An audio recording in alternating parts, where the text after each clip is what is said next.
Queridos amigos, lo que van a escuchar a continuación es una historia conmovedora sobre una mujer que, tras perder a su esposo, tuvo que enfrentar una serie de desafíos muy duros. Pero también es una historia con un giro inesperado gracias a su hijo. Este relato entrelaza lucha, amor incondicional y sorpresas que la vida a veces nos guarda. Quédate hasta el final para conocer cómo termina todo. Y si el contenido te emociona o te inspira, apóyanos dándole like, suscribiéndote al canal y activando la campanita de notificaciones. Comencemos. En una ciudad cualquiera, vivía un chico llamado Enrique. Tenía apenas 12 años y compartía su vida junto a su madre, Fátima, y su hermana mayor, Miriam. Los tres habitaban un departamento sencillo que había sido adquirido tiempo atrás por el padre de familia, Eduardo. Eduardo había trabajado en una empresa privada, pero una tragedia repentina le arrebató la vida 5 años atrás. Su partida fue un golpe devastador para todos, especialmente porque era quien sostenía económicamente la familia. Fátima, que tenía solo 27 años en ese entonces, quedó viuda muy joven y con 2 hijos a cargo. Su mundo cambió por completo en cuestión de horas. Aquel dolor emocional se mezcló con una gran preocupación.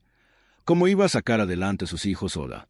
La empresa donde trabajaba Eduardo ofreció una compensación económica que apenas llegaba a los 50.000 reales. Si bien ese dinero ayudó en los primeros tiempos, no era suficiente para cubrir los gastos a largo plazo. Y como suele pasar en momentos difíciles, la familia también tuvo que enfrentar otra dura realidad. Muchas personas cercanas comenzaron a desaparecer de sus vidas. Familiares, amigos, poco a poco dejaron de llamar, de pasar por su casa, de interesarse. Fátima, entonces, comenzó a aplicar todo tipo de estrategias para sobrevivir. Redujo los gastos al mínimo, cuidaba cada centavo, racionaba el uso del agua y la electricidad y hasta vendió algunas pertenencias para juntar algo de dinero. Pero por más esfuerzo que pusiera, el dinero se terminó y las alternativas escaseaban. Fue entonces cuando tomó una decisión que le cambiaría la vida: salir a buscar trabajo.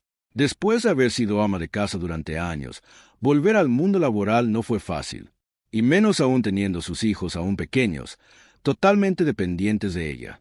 Un día, una vecina se le acercó y le habló sobre una posible oportunidad. Una familia estaba buscando a alguien para trabajar como empleada doméstica. Ella no lo dudó. Aunque el trabajo era exigente y el pago escaso, Fátima aceptó sin pensarlo 2 veces. Sabía que cada oportunidad contaba y su mayor motivación era garantizar el bienestar de sus hijos. Al principio, limpiaba casas 3 veces por semana, ganando apenas lo justo. Sin embargo, con el tiempo, logró sumar otros 2 hogares a su jornada laboral. Así fue como Fátima terminó trabajando en 3 casas distintas, ocupándose de la limpieza, el lavado de ropa y otras tareas del hogar. Gracias a ese esfuerzo, llegó a generar un ingreso mensual de aproximadamente 3.000 reales. Esta suma le permitía cubrir, con lo justo, el alquiler, los servicios básicos y las necesidades esenciales del hogar. Una gran parte de ese dinero lo destinaba a los estudios de Enrique y Miriam. Lo que quedaba apenas alcanzaba para la comida diaria. Hubo días en que la mesa estaba casi vacía. Enrique empezó a notar pequeños detalles, como cuando su madre les decía que ya había comido, para que ellos terminaran su plato sin preocuparse. Pero él sabía la verdad. Fátima no había probado bocado en todo el día, y a pesar del cansancio y las carencias, ella nunca perdió la fuerza ni la fe. Luchaba en silencio, con la esperanza de construir un futuro mejor para sus hijos. Enrique, aunque aún era un niño, percibía todo. Veía el sacrificio de su madre y sentía una mezcla de tristeza e impotencia.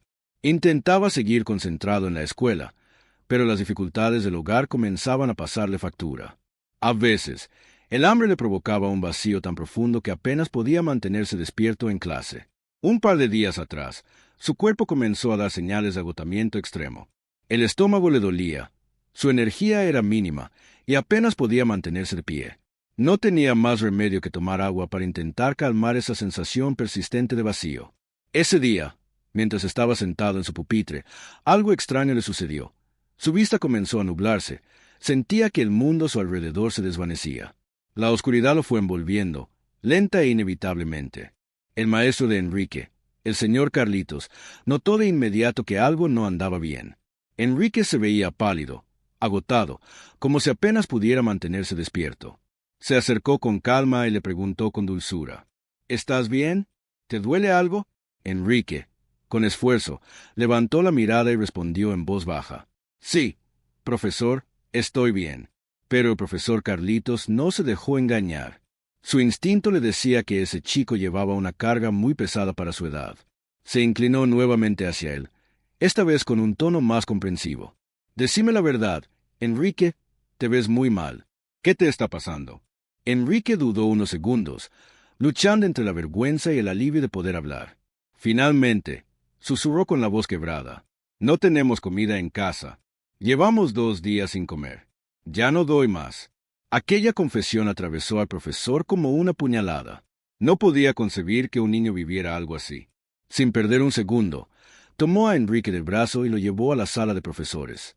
Luego, se dirigió al guardia de la escuela y le entregó algo de dinero, diciéndole con urgencia: «Por favor, anda al mercado y trae algo de comer. Lo antes posible». El guardia salió disparado y, minutos después, regresó con un sándwich y un jugo. El profesor se los entregó a Enrique con una sonrisa cálida y palabras reconfortantes. «Toma, hijo, come tranquilo. Necesitas reponer fuerzas». Enrique dudó un instante, pero su cuerpo no podía resistir más. Dio un mordisco, y en ese mismo momento sintió un alivio indescriptible. El dolor de cabeza se desvanecía poco a poco, su vista volvía a enfocarse, y una sensación de calma recorría su cuerpo debilitado. El profesor Carlitos lo observaba con ternura y le preguntó: «¿Estás mejor ahora?». Enrique asintió, con los ojos ligeramente brillosos y una leve sonrisa. «Sí, mucho mejor. Gracias, profesor». «Me alegra oír eso», respondió Carlitos con cariño. «Ahora volvé a clase, pero al final del turno quiero que vengas a verme». Cuando sonó el timbre marcando el fin de la jornada, Enrique todavía se sentía algo débil, pero mucho más recuperado. Se dirigió a la oficina del profesor, donde Carlitos ya lo esperaba. El docente le puso una mano firme pero afectuosa en el hombro y le habló con voz serena. «No estás solo, Enrique. Yo me voy a encargar de ayudarte». Acto seguido, lo subió a su moto y juntos se dirigieron al mercado. Allí compró alimentos esenciales: harina, arroz, lentejas, azúcar y otras provisiones. Pero no se conformó con eso. Quería asegurarse de que todo llegara bien a destino, así que decidió acompañar personalmente a Enrique hasta su casa. Cuando llegaron, la vivienda estaba en silencio. Fátima aún no había vuelto. En ocasiones, su trabajo se extendía hasta la madrugada o incluso hasta la mañana siguiente. El profesor Carlitos entró con tranquilidad a la pequeña cocina y, con cuidado, fue acomodando los alimentos en su lugar. Luego se giró hacia Enrique, lo miró con afecto y le dijo con una cálida sonrisa: «De ahora en adelante, hijo, no te preocupes más por la comida. No voy a dejar sola a tu familia. Cada mes voy a traerles lo necesario para que vos puedas concentrarte en lo más importante, tus estudios». Enrique lo miró en silencio. Su corazón se llenó de una sensación cálida, difícil de explicar. Nunca imaginó que habría alguien que se preocupara así por él y por su madre. En medio de los días más oscuros que había vivido, había aparecido una luz, un verdadero ángel terrenal, el profesor Carlitos Noura.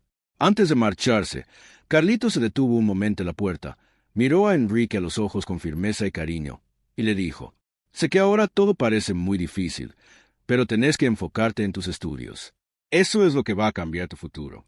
Del resto, me ocupo yo». Aquella no fue una promesa vacía ni un simple gesto de un día. El profesor Carlitos cumplió su palabra. Desde entonces, cada mes llevó alimentos a la casa de Enrique, sin falta, asegurándose de que tuvieran lo básico para vivir.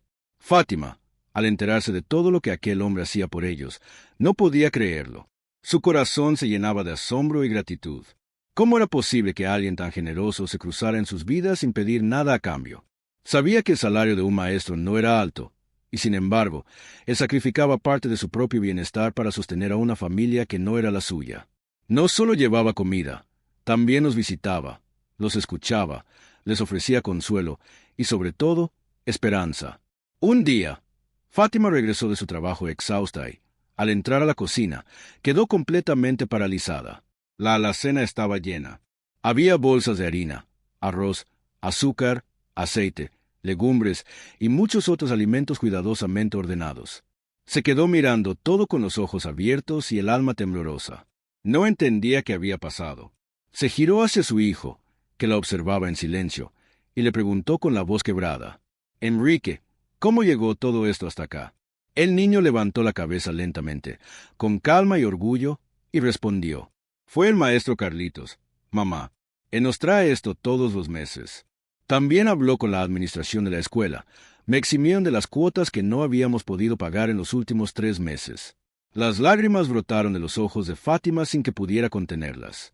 Lloró en silencio, de pie en medio de su cocina, rodeada de alimentos, rodeada de dignidad recuperada. No podía creer que existiera alguien así. Un hombre que no ganaba nada ayudándolos, que ni siquiera lo hacía para que lo vieran, que solo actuaba por amor, por humanidad. Fátima no tenía nada que pudiera darle en retribución. Solo podía elevar una oración sincera por él, noche tras noche. Aquel hombre se había convertido en el salvador silencioso de su familia. Pero la generosidad del profesor Carlitos no se detuvo ahí. Enrique siempre escuchaba a su madre insistir en que el camino hacia un mejor porvenir era la educación. Le repetía con firmeza que debía enfocar toda su energía en aprender, porque sólo así lograría construir un futuro distinto. Fátima, profundamente agradecida por el apoyo que habían recibido, sentía una punzada de culpa al no poder devolver de alguna manera la ayuda brindada. Sin embargo, un día, con el corazón en la mano, le dijo al profesor Carlitos: «No sé cómo retribuir lo que hiciste por nosotros. No tengo nada para ofrecerte que esté a la altura». Pero él, con la serenidad que lo caracterizaba, simplemente sonrió y le respondió: «No me debes nada. Pensá en mí como parte de tu familia. Esta ayuda no es por obligación, nace del cariño. Mientras pueda, estaré con ustedes». Gracias a la constancia y al respaldo incondicional del profesor Carlitos, la situación de Enrique y su familia empezó a mejorar. Fátima, aliviada al saber que sus hijos ya no pasarían hambre, pudo enfocarse más en su trabajo y en apoyar el crecimiento educativo de sus pequeños. Con el correr de los días, Enrique fue transformándose. El niño apagado y fatigado dio paso a un joven motivado, con hambre de aprender y sueños por alcanzar. Participaba activamente en clase, se mostraba curioso y comprometido, y empezaba a vislumbrar un futuro diferente. Este cambio no pasó desapercibido. Su actitud se volvió más despierta, más firme. Ya no era ese alumno retraído que apenas podía seguir el ritmo. La influencia de Carlitos iba más allá del ámbito escolar. Le transmitió una enseñanza clave: rendirse no es una opción. Con empeño y fuerza de voluntad, todo obstáculo puede superarse. Enrique abrazó esa idea. Empezó a creer que, con esfuerzo, podría transformar su destino y devolver algo al mundo. Anhelaba, en lo profundo, llegar a ser para otro niño lo que Carlitos había sido para él: un faro en la oscuridad.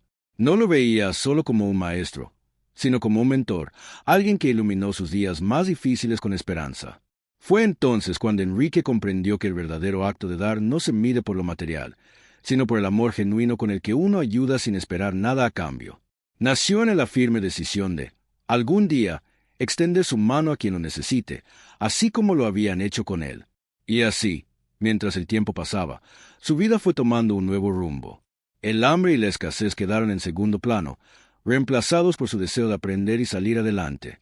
Tenía claro que no quería desaprovechar los sacrificios de su madre ni deshonrar la ayuda desinteresada que Carlitos le había dado. Cada día, Enrique estaba más convencido de que la educación sería su salida de la pobreza, y que con ello podría devolverle a su madre la vida que merecía. Sabía que, llegado el momento, él también sería el sostén de otro niño que necesitara creer en un futuro mejor. Un día, Enrique recibió la noticia que marcaría un antes y un después en su vida. Aquello que tanto había anhelado finalmente se volvía realidad.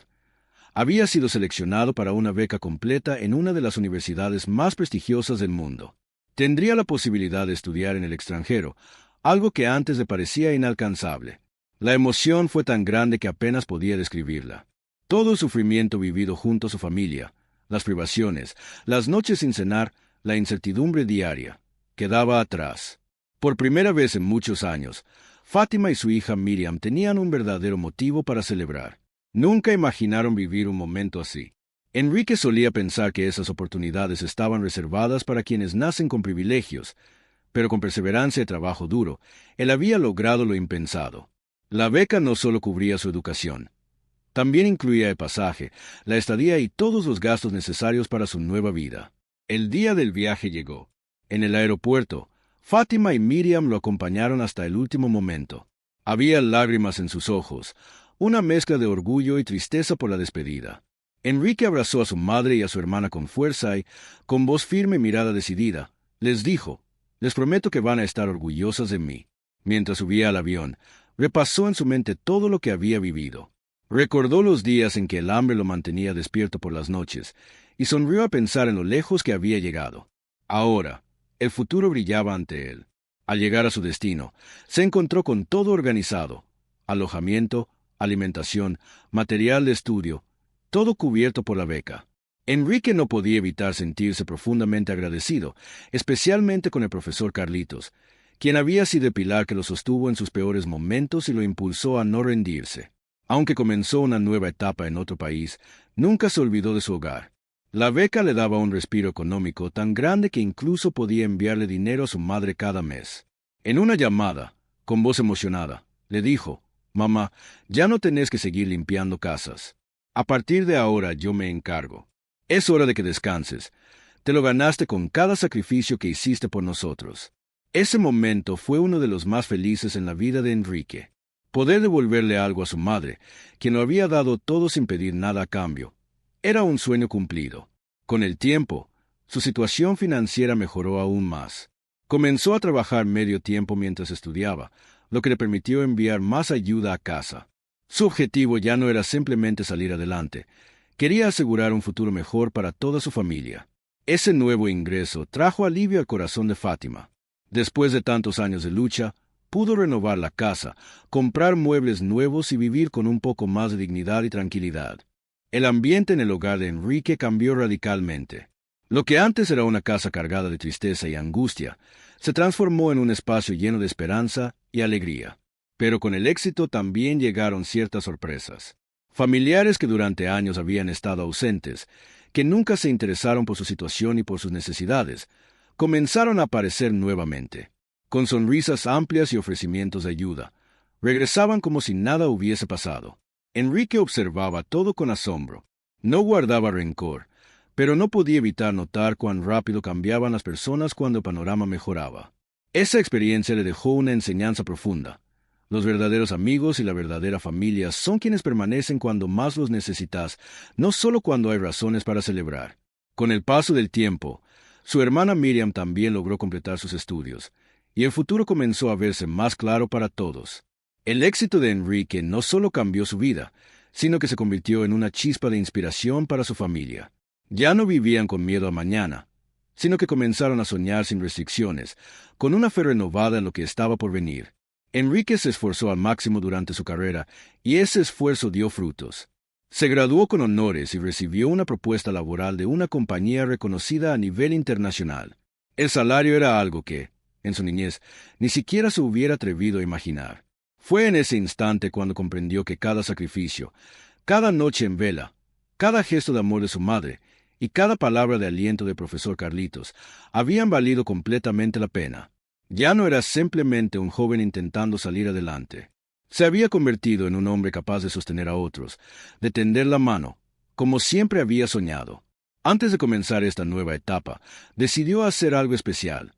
Compró regalos para su madre y su hermana, pequeños símbolos de su gratitud y amor profundo por ellas. Cuando regresó a casa con las manos llenas y el corazón desbordado, Fátima lo abrazó con fuerza. No pudo contener las lágrimas. En ese abrazo se fundían los años de lucha, las noches de incertidumbre y la certeza de que, al fin, todo el dolor había tenido sentido. El día que Enrique comenzó su nuevo trabajo como gerente, su padre lo abrazó con fuerza y lo besó en la frente. Sus ojos se llenaron de lágrimas de felicidad al ver a su hijo tan fuerte y exitoso. Recordaba aquellos días en que Enrique apenas tenía que comer, pero ahora lo veía con un futuro prometedor, alcanzando todo lo que había soñado. Era como un sueño hecho realidad.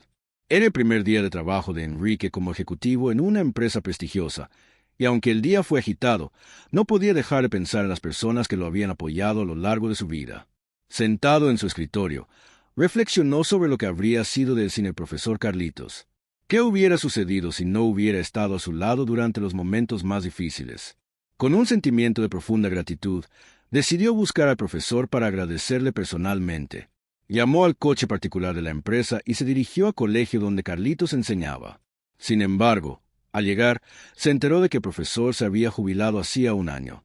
Aunque triste por la noticia, Enrique no se rindió. Estaba decidido a encontrarlo.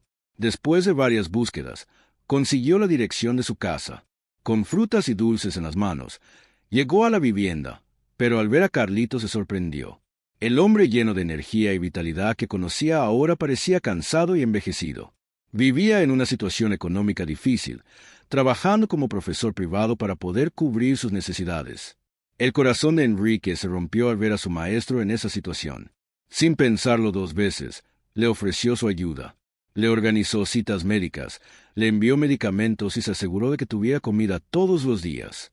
Enrique entendió que había llegado el momento de devolver el favor que Carlitos le había hecho en su momento de necesidad.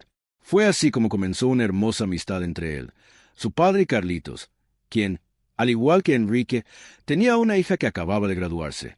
Con el tiempo, las familias se acercaron aún más.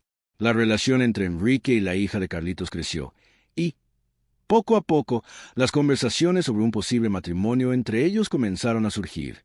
El profesor Carlitos se sintió inmensamente feliz al ver cómo la familia de Enrique trataba a su hija con tanto cariño y respeto.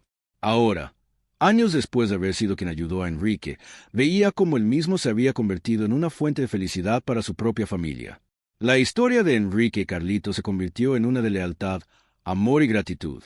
Enrique comprendió que su éxito no solo se debía a su esfuerzo personal, sino al apoyo que había recibido de otros en su vida. Decidió que su legado sería de cambiar la vida de otro niño, tal como el profesor Carlitos lo hizo por él.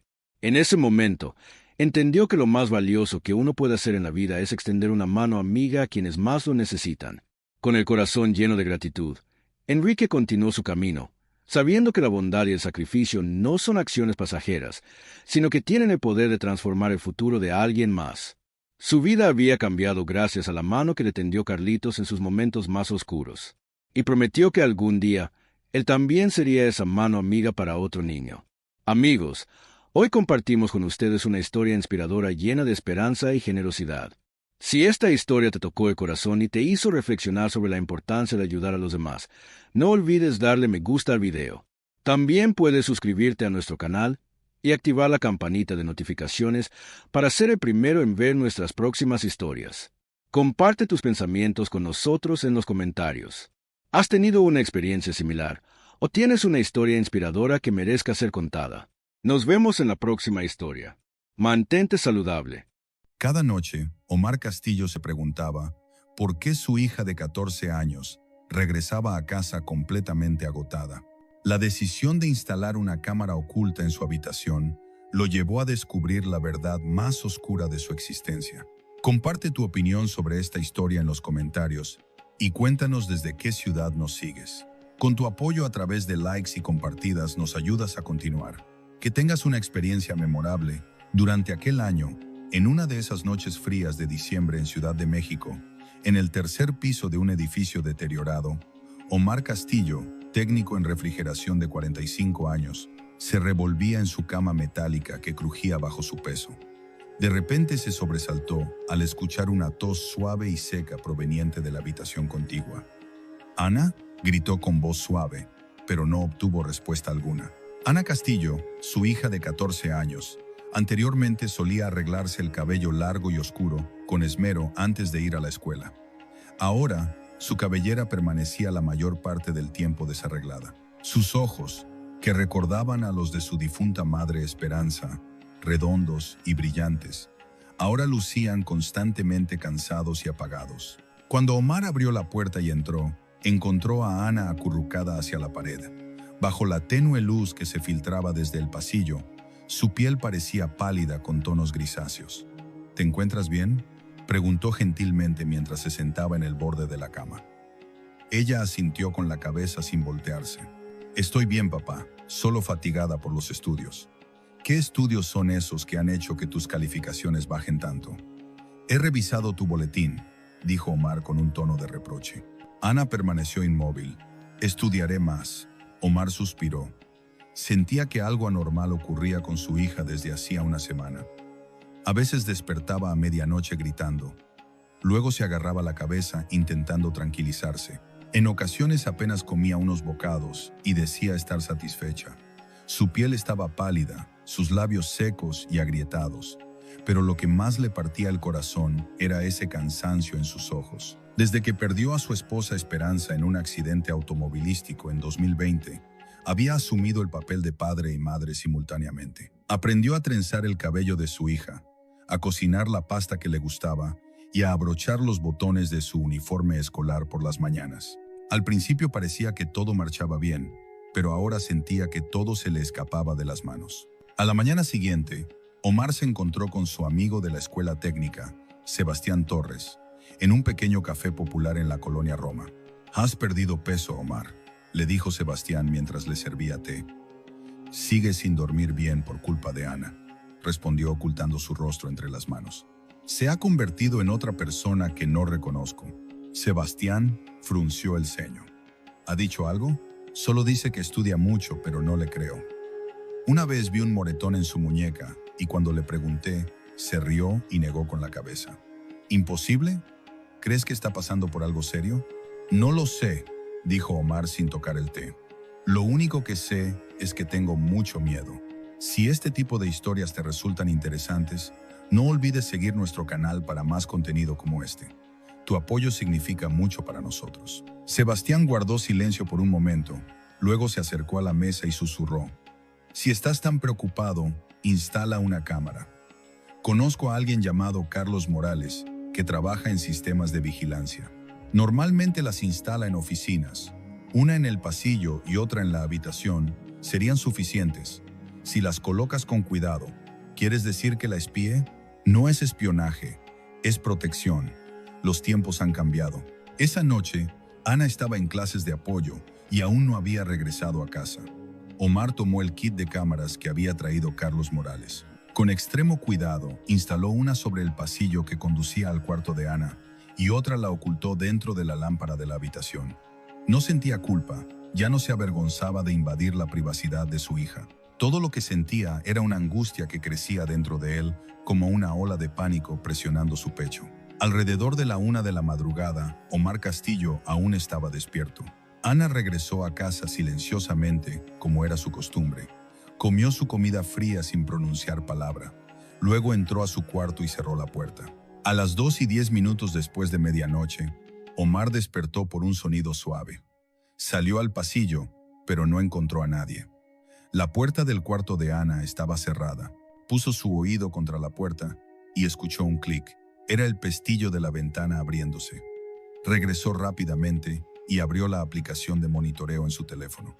Comenzaron a aparecer las imágenes en blanco y negro. Ana llevaba un abrigo negro con capucha y su cabello recogido hacia atrás. Abrió la ventana silenciosamente y salió al balcón. Omar miró la marca de tiempo. 2:04 a.m. «Dios mío», murmuró, apretando los puños con ira. Después de unos minutos apareció una persona vestida con abrigo negro y casco de motocicleta. Esperaba junto a su moto. Ana corrió hacia él, se subió detrás y desaparecieron en la oscuridad de la noche. Omar no podía respirar. Sus rodillas se aflojaron y cayó al suelo con las manos temblando. A la mañana siguiente, Ana regresó a casa alrededor de las 5. Omar fingió estar dormido y la ignoró. En su interior se desataba una tormenta. ¿Quién era ese hombre? ¿A dónde había ido? ¿Qué estaba haciendo? ¿Por qué tenía moretones en las muñecas y por qué sus ojos mostraban tanta desesperanza? Revisó nuevamente las grabaciones de la cámara y durante los últimos 30 días, esta escena se había repetido 22 veces. Esa misma tarde, Omar se sentó a la mesa frente a Ana. «¿A dónde fuiste anoche a las 2:04? Ana se sobresaltó y levantó la cabeza rápidamente. «¿De qué hablas, papá?» «Debí salir por la ventana. Instalé cámaras en la habitación». «Instalé cámaras en la habitación». El tenedor se cayó de la mano de Ana. Su rostro se puso pálido como la nieve. «¿Me estás vigilando?» «Sí, porque tengo miedo por ti. Perdí a tu madre Esperanza y no quiero perderte a ti también». Ana comenzó a llorar, pero no pronunció palabra. Se cubrió la cara con las manos y negó con la cabeza. Su vecino del piso inferior, Roberto Herrera, un guardia de seguridad jubilado, le dijo a Omar brevemente: «Esta chica está pasando por algo grave. La he visto varias veces regresar tarde. Sus ojos estaban rojos y sus pasos eran inestables. Omar guardó silencio. Roberto suspiró y dijo: «No la presiones demasiado. Es obvio que su corazón está herido». Esa noche Omar estaba acostado en su cama con el teléfono en la mano. Sus ojos estaban abiertos y su corazón como una tormenta. Una parte de él quería irrumpir en el cuarto de Ana y exigir la verdad. Pero otra voz en su interior le advertía que si lo hacía de manera incorrecta, podría perderla para siempre. 2 días después, mientras Ana estaba en la escuela, Omar se sentó en la sala mirando fijamente la pantalla de su laptop. Comenzó a revisar cada grabación capturada por las cámaras. Sus manos temblaban. Marca de tiempo 2:48. Ana. Ana abrió la ventana silenciosamente, vestida con su abrigo negro, y salió. Un hombre con máscara se paró junto a una motocicleta. Ella se subió detrás, lo abrazó y se fueron juntos en la oscuridad de la ciudad. Omar murmuró apretando los dientes: «¿Quién es este maldito?». Avanzó en la grabación. 4:27 AM. La motocicleta regresó. Ana se bajó con pasos inestables. Se apoyó en la pared para mantenerse en pie. En su muñeca izquierda había un moretón profundo y azulado. Abrió la puerta del balcón, entró, se desplomó al suelo y se arrastró hacia su cama. Omar se congeló en su lugar. Lo que había visto atravesó su corazón como un cuchillo. Imposible. Solo tiene 14 años. Abrió la carpeta de grabaciones del mes pasado. Casi todas las noches, entre las 2:31 AM y las 4:0 AM. Salía y repetía esto exactamente 22 veces. Omar Castillo ya no podía soportarlo. Se levantó de repente y golpeó la mesa con fuerza. Tomó su teléfono y llamó a Sebastián. «Necesito tu ayuda otra vez. Debo saber quién es ese hombre. Necesito saberlo todo». «Tranquilo. ¿Qué pasó? ¿Qué está pasando?». «Mi hija no solo sale en secreto, sino que alguien la lleva y cuando regresa su cuerpo está lleno de moretones. Tengo video. Necesito conocer la verdad, Sebastián». Está bien, escucha. Conozco a alguien llamado Gabriel Morales. Era policía antes y ahora trabaja como investigador privado. Te daré su número. Pero Omar, no actúes imprudentemente. Ten cuidado. No puedo quedarme de brazos cruzados mientras alguien lastima a mi hija. Esa noche, cuando Ana regresó a casa, Omar trató de mantener su tono de voz neutral en lo posible. «¿Cenaste? Comí un sándwich en la escuela. ¿Te llevo a la escuela mañana?». Ella negó con la cabeza. «No es necesario, iré con una amiga». «¿Qué amiga?». Dudó por un momento. Patricia de la clase de matemáticas». Omar asintió, pero no apartó los ojos del rostro de su hija. Esa noche vio otro video. Ana estaba sentada en su cama, abrió su teléfono y comenzó a escuchar un mensaje de voz a través de auriculares. No estaba claro lo que se decía, pero ella enterró su cabeza en la almohada y comenzó a llorar en silencio. Omar miraba fijamente la pantalla, presionando sus labios hasta que sangraron. A la mañana siguiente, Omar se encontró con el investigador privado Gabriel Morales en un café en la avenida Insurgentes. Gabriel tenía unos 50 años, miradas frías y complexión delgada. «Dijiste que tienes video, muéstramelo». Omar abrió su laptop. Gabriel vio el video que mostraba a Ana saliendo secretamente de casa, subiendo a la motocicleta, luego regresando con moretones visibles. Después de 5 minutos asintió. «Esto es suficiente para despertar sospechas. Si tienes tomas que muestren el área debajo del balcón, puedo comenzar a rastrear la ruta de la motocicleta. Tengo todas las tomas. Lo que necesito es un nombre, una cara y los lugares a donde van. Dame una semana». «Pero Omar», dijo mirándolo directamente a los ojos, «si la verdad es peor de lo que piensas, ¿estás preparado para ella?». Omar apretó los puños con fuerza. «Perdí a mi esposa Esperanza. No puedo perder a mi hija también». Después de 3 días, Gabriel llamó. Su voz sonaba preocupada. «¿Estás libre esta noche? Ven conmigo. Los he estado vigilando durante 3 noches, pero debes estar preparado». Esa noche los dos se cubrieron los rostros con máscaras y gorras. Comenzaron a seguir a la motocicleta negra con placas de la Ciudad de México. La motocicleta se detuvo frente a un pequeño restaurante con un letrero rojo. «Restaurante Rosa Roja». Gabriel susurró. Este lugar lo frecuentan usualmente hombres de mediana edad. Hay un punto de control en la puerta. Entraré poco después que tú. Actúa como un cliente normal para no levantar sospechas. Omar tragó saliva y luego entró por la puerta de madera roja. Las luces amarillas tenues iluminaban el lugar. El olor a alcohol y humo llenaba el ambiente. Un hombre calvo de unos 40 años lo miró con atención. ¿Tienes cita? Mario me envió. Dijo que el ambiente del lugar era excelente. El hombre lo miró por un momento, luego señaló con la cabeza. Siéntate allá. Omar entró silenciosamente. Adentro había música estruendosa que lastimaba los oídos. Chicas jóvenes con ropa corta y mucho maquillaje se movían entre las mesas sirviendo alcohol con sonrisas fingidas. De repente la vio. Ana estaba inclinada con una botella de bebida en la mano, sirviendo alcohol a un hombre de mediana edad, con la cara enrojecida por la embriaguez. Su voz y su mirada hicieron que la sangre de Omar se helara. Vamos, hermosa. Sonríe un poco. ¿Quién te enseñó a estar tan seria? Ana retrocedió un paso con preocupación. El hombre se rió a carcajadas y jaló su brazo con fuerza. Ella se estremeció y la botella de licor se le cayó al suelo, rompiéndose con un sonido que hizo que todo el lugar guardara silencio por momentos. Desde atrás salió un hombre calvo y gordo vestido con camisa blanca, furioso, dirigiéndose hacia Ana rápidamente. ¿Qué demonios es esto?, gritó con ira. Ana inclinó la cabeza y dijo con voz temblorosa. Lo siento, señor Eduardo. Una chica pasó junto a Omar Castillo y le susurró al oído. Ese es el dueño del lugar. Si te metes en problemas con él, no saldrás de aquí con vida. Eduardo Ramos.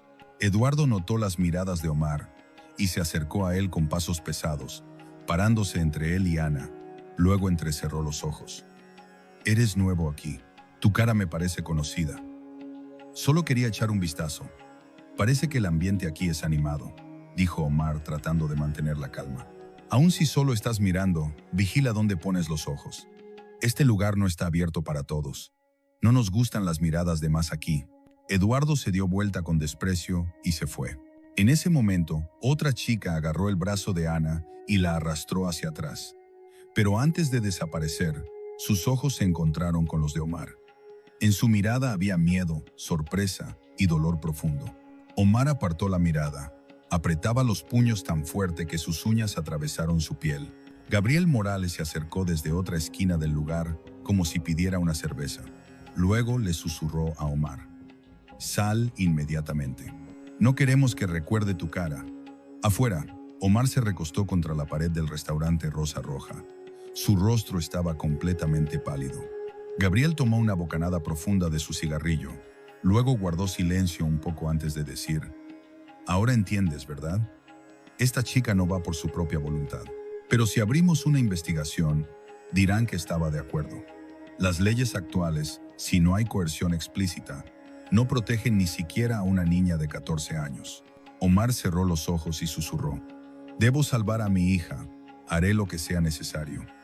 2 días después, Omar no fue a su turno en el Hospital General de la Esperanza. Les dijo que estaba enfermo, pero en realidad no había probado el sueño esa noche. Las escenas se repetían en su mente. Las miradas de Ana llenas de miedo, los moretones en su muñeca, las amenazas de Eduardo Ramos y la amarga verdad de que su hija servía bebidas a hombres adultos en un bar clandestino. Se sentó en su pequeña cocina y reprodujo el video una vez más. Cada vez que lo veía, su corazón se rompía más. Ana no merecía nada de esto.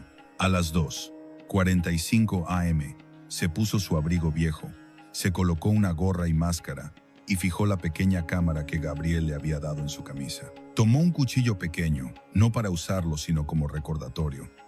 Esta vez no habría vuelta atrás. Abrió su teléfono y monitoreó la transmisión en vivo. Ana se estaba preparando para salir de su habitación nuevamente. 2:41 a.m. Abrió la ventana silenciosamente y se escabulló hacia afuera. Omar se escondió en la esquina inferior de las escaleras dentro del edificio. Su corazón latía como loco. El mismo joven enmascarado en la misma motocicleta vino y se llevó a Ana. «Es él otra vez», gruñó Omar. Lo siguió secretamente usando el autobús nocturno. Gabriel lo siguió por teléfono. Como se esperaba, la motocicleta se dirigió a los callejones traseros del centro donde proliferan los bares ilegales. A las 2:12 a.m., Omar se paró frente al restaurante Rosa Roja. Su letrero de neón rojo parpadeaba débilmente. Solo una vez más. Solo necesito verla una vez más, se murmuró a sí mismo. Entró e inmediatamente la música fuerte lo golpeó como un martillo en la cabeza. El olor era sofocante. Humo de cigarrillos y alcohol barato llenaban el lugar. La iluminación era tenue y las pocas mesas ocupadas estaban sumergidas en sombras. Chicas jóvenes vestían faldas rojas cortas y blusas blancas. Vagaban entre las mesas como almas tristes, sirviendo bebidas con sonrisas fingidas. Ana Castillo estaba de pie junto a algunas bebidas. Su rostro estaba completamente sin maquillaje y sus ojos vacíos, como si la vida hubiera abandonado su cuerpo. Junto a ella se sentaba un hombre de unos 50 años, sosteniendo un vaso y sonriendo mientras hablaba. «Vamos, hermosa, no muestres esa cara triste. Sonríe, te daré 5 pesos extra». Ana tomó la botella y miró hacia otro lado mientras le servía la bebida. De repente el hombre puso su mano en su cintura. Ella se estremeció ligeramente. «Pareces nueva aquí. Las chicas nuevas siempre son más sabrosas». Se oyó un sonido suave del vaso. Omar Castillo apretó los puños con fuerza. Sus ojos ardían de ira. En ese momento se acercó a él una chica con cabello castaño rizado, tendiendo al rojizo, de unos 16 años. «¿Primera vez que vienes?», le preguntó. «Soy Sofía Vargas». «Sí, primera vez. ¿Quieres sentarte con una chica? Puedo llevarte a un cuarto privado». Omar apretó los dientes. «Esa chica en la esquina, ¿cómo se llama?». Sofía miró y luego negó con la cabeza. «No te acerques a ella. Anoche Eduardo la encerró en el cuarto trasero hasta la mañana porque rechazó a un cliente». «¿Qué?». «Acércate más», susurró. «Su nombre es Ana. Es pequeña pero terca. Pero si la amenazan lo suficiente, se rinde como las demás». El gerente instala cámaras ocultas, graba a las chicas sirviendo bebidas y luego las amenaza con esas grabaciones. Todas han pasado por lo mismo. Omar sintió como si la tierra se derrumbara bajo sus pies. Estaba a punto de moverse hacia Ana, pero de repente apareció Eduardo Ramos y se interpuso en su camino. En su rostro había una sonrisa maliciosa. «Todo tu interés en esa chica es problemático».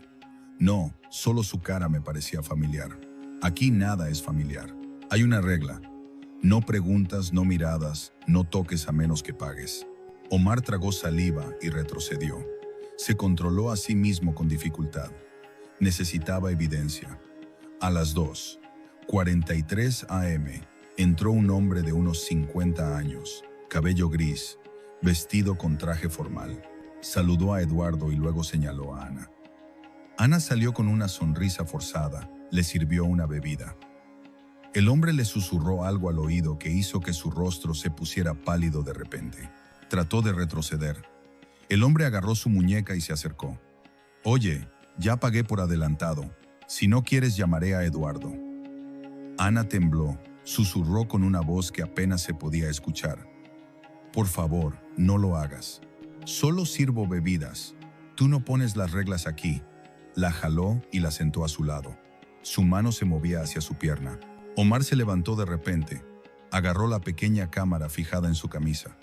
Apenas podía mantenerse en pie. Salió del bar como si se estuviera ahogando. Afuera pasó un mesero de unos 30 años que vio su condición. «¿Necesitas agua?». Omar recuperó el aliento. «¿Puedo preguntarte algo? ¿Este lugar tiene licencia oficial?». El hombre se rió sarcásticamente. «Aquí la licencia solo se usa para limpiarse la boca». Omar no salió del restaurante Rosa Roja. Salió como un náufrago. Comenzó a caer lluvia ligera. Gabriel Morales lo esperaba en el auto. Abrió la puerta y dijo: «¿Grabaste?». «Sí, la cara está clara, la voz está clara». «Excelente, pero no vayas directamente a la policía. Si Eduardo tiene conexiones, enterrarán la evidencia». Omar estaba en silencio. Apretó los dientes hasta que su boca sangró. «Debo salvar a mi hija, aunque me cueste la vida». A la mañana siguiente, Ana se sentó a la mesa del desayuno en silencio. No dijo nada. Omar trató de hablar con un tono normal. «¿Dormiste bien?». «Más o menos. dijo mientras miraba fijamente un plato de sopa. Esta noche tengo trabajo tardío, instalación de aire acondicionado para una nueva empresa. Regresaré tarde. Ana asintió. Está bien. Mientras subía a su habitación, Omar escuchó el sonido del pestillo de la puerta. Se dio vuelta donde Sebastián Torres lo esperaba en el pasillo. Su rostro se veía tenso. Escúchame, Omar. Esto ya no es solo tu asunto. Necesitamos medios de comunicación, un periodista confiable. La policía no hará nada sin presión pública. A nadie le importan los niños explotados. ¿Conoces a alguien? Sebastián guardó silencio por un momento. Luego asintió y dijo: Elena Morales, periodista de investigación que trabaja en el diario El Universal. Ella expuso la red de bares de menores en Guadalajara. Derribó toda la red. Omar asintió. Dame su número. Apretó el puño firmemente. En su mente resonaba la voz de Ana desde años atrás. En una tarde de primavera, con una risa inocente le había dicho: Papá, ¿sabes qué? Quiero ser artista. Quiero colorear todo el mundo. Ahora ya ni siquiera tenía el valor de dibujarse a sí misma. Al día siguiente por la tarde, Omar se encontró con Gabriel Morales en un café en la Avenida Reforma. Había un sobre marrón en la mesa. Gabriel puso todos los resultados de su vigilancia e investigación en ese sobre. Empujó el sobre frente a Omar sin levantar los ojos de su taza de café. Su nombre es Rodrigo Navarro. Tiene 19 años. Dejó la escuela a los 16. Fue arrestado anteriormente en Puebla por atraer a una niña de 13 años. Pero su familia contrató un abogado caro y cerraron el caso. Pero todos saben que es una persona despreciable. Omar abrió el archivo con manos temblorosas. Las fotos estaban borrosas, pero eran aterradoras. Un joven con cabello castaño largo usando un arete, mirando con malicia, parado en la salida de la estación del Metro Insurgentes. Estudiantes de secundaria pasaban junto a él. Gabriel continuó su explicación. Se acercó a Ana en la salida número 4. Esta es su forma habitual. Deja caer una partitura musical y pretende ser músico. Dice que su madre está enferma y tuvo que dejar la música. Actúa como víctima. Omar suspiró entre dientes. El truco habitual, el teatro de la compasión. Gabriel asintió. Grabé su conversación con otra chica también. Se acerca gentilmente, crea una relación falsa y luego comienza su historia. Tengo una deuda de 50,000 pesos y si no pago, me matarán. Omar apretó el archivo con fuerza. ¿Y mi hija cree que está salvando a su novio? Gabriel puso su mano en su hombro y dijo en voz baja: Esta persona es un parásito que busca chicas huérfanas o psicológicamente dañadas. Ana perdió a su madre. Es sensible y emocional. Y él explotó ese vacío. Omar gruñó entre dientes. Si alguna vez cae en mis manos. Gabriel lo interrumpió. Matar es fácil, pero entonces perderás todo. Ana nunca se recuperará. Necesitamos evidencia, un plan cuidadoso. Esa noche, Omar se sentó solo en su habitación. La luz del teléfono se reflejaba en su rostro agotado. Abrió la grabación de audio que Gabriel le había dado. Ana, lo siento, pero si no encuentro este dinero, me matarán. No entiendes. Todavía vives con tu padre, pero yo no tengo a nadie excepto a ti. Haré cualquier cosa. No quiero perderte. Hay un lugar muy fácil. Solo servir bebidas y música. Si me ayudas, realmente me habrás salvado. Solo unas pocas semanas. Omar cerró los ojos. La voz de su hija era suave como hojas de otoño, frágil y débil. Confío en ti, lo intentaré.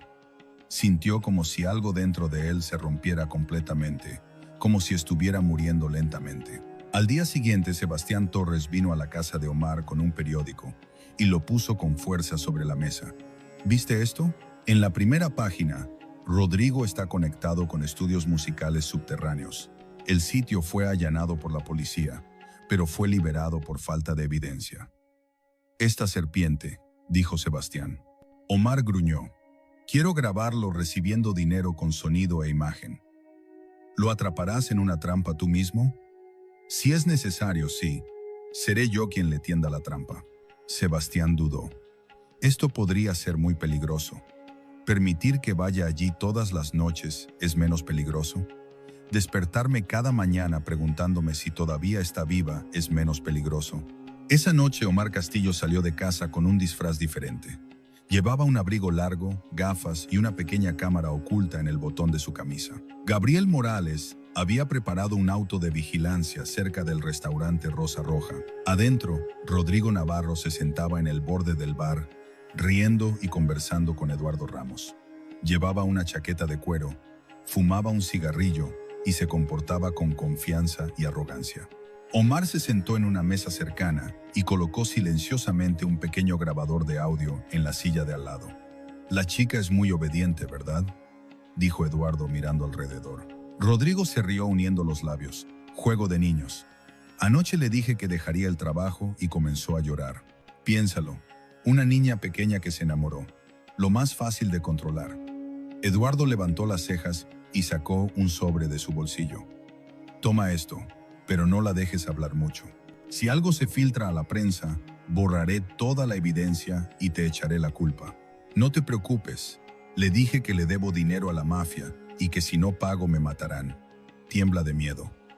La mano temblorosa de Omar comenzó a agitarse en el vaso frente a él. La ira se elevaba dentro de él y sus arterias estaban a punto de explotar. En ese momento pasó un mesero, Patricio Salinas. Junto a él, se inclinó y le susurró: «Ten cuidado». Eduardo puso a alguien en la entrada. «Si sienten algo sospechoso, podrías desaparecer». Omar asintió ligeramente. «Gracias, tendré cuidado». La voz de Patricio temblaba.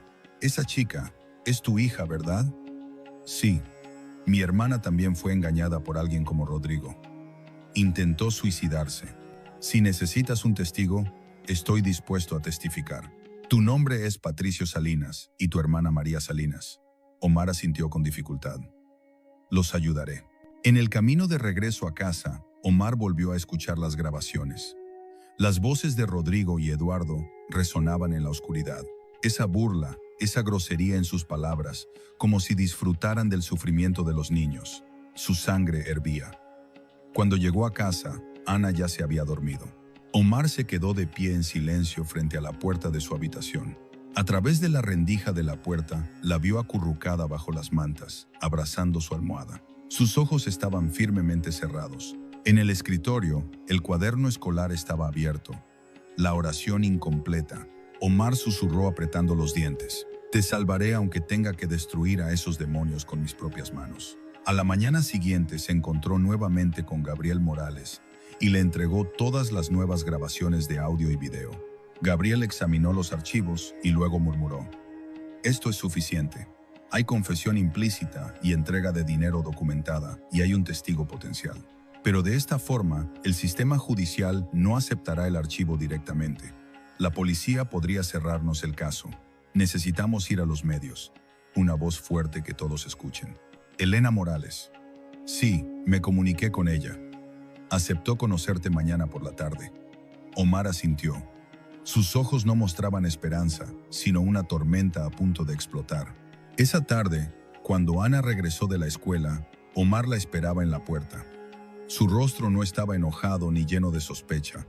Solo estaba tranquilo, silencioso como la calma antes de la tormenta. Ana se quitó los zapatos, colgó su mochila y entró a la cocina en silencio. «¿Comiste algo?», le preguntó mientras llenaba un vaso de agua. «No», dijo con voz baja y cansada. Puso el vaso frente a ella y luego se sentó enfrente. «¿Puedes ser honesta conmigo?». Ana se congeló en su lugar. «¿De qué hablas? Sé que no fuiste allí por tu propia voluntad. Sé que Eduardo puso cámaras allí y que te amenaza con esas grabaciones. Y sé que tienes mucho miedo». Ana comenzó a temblar.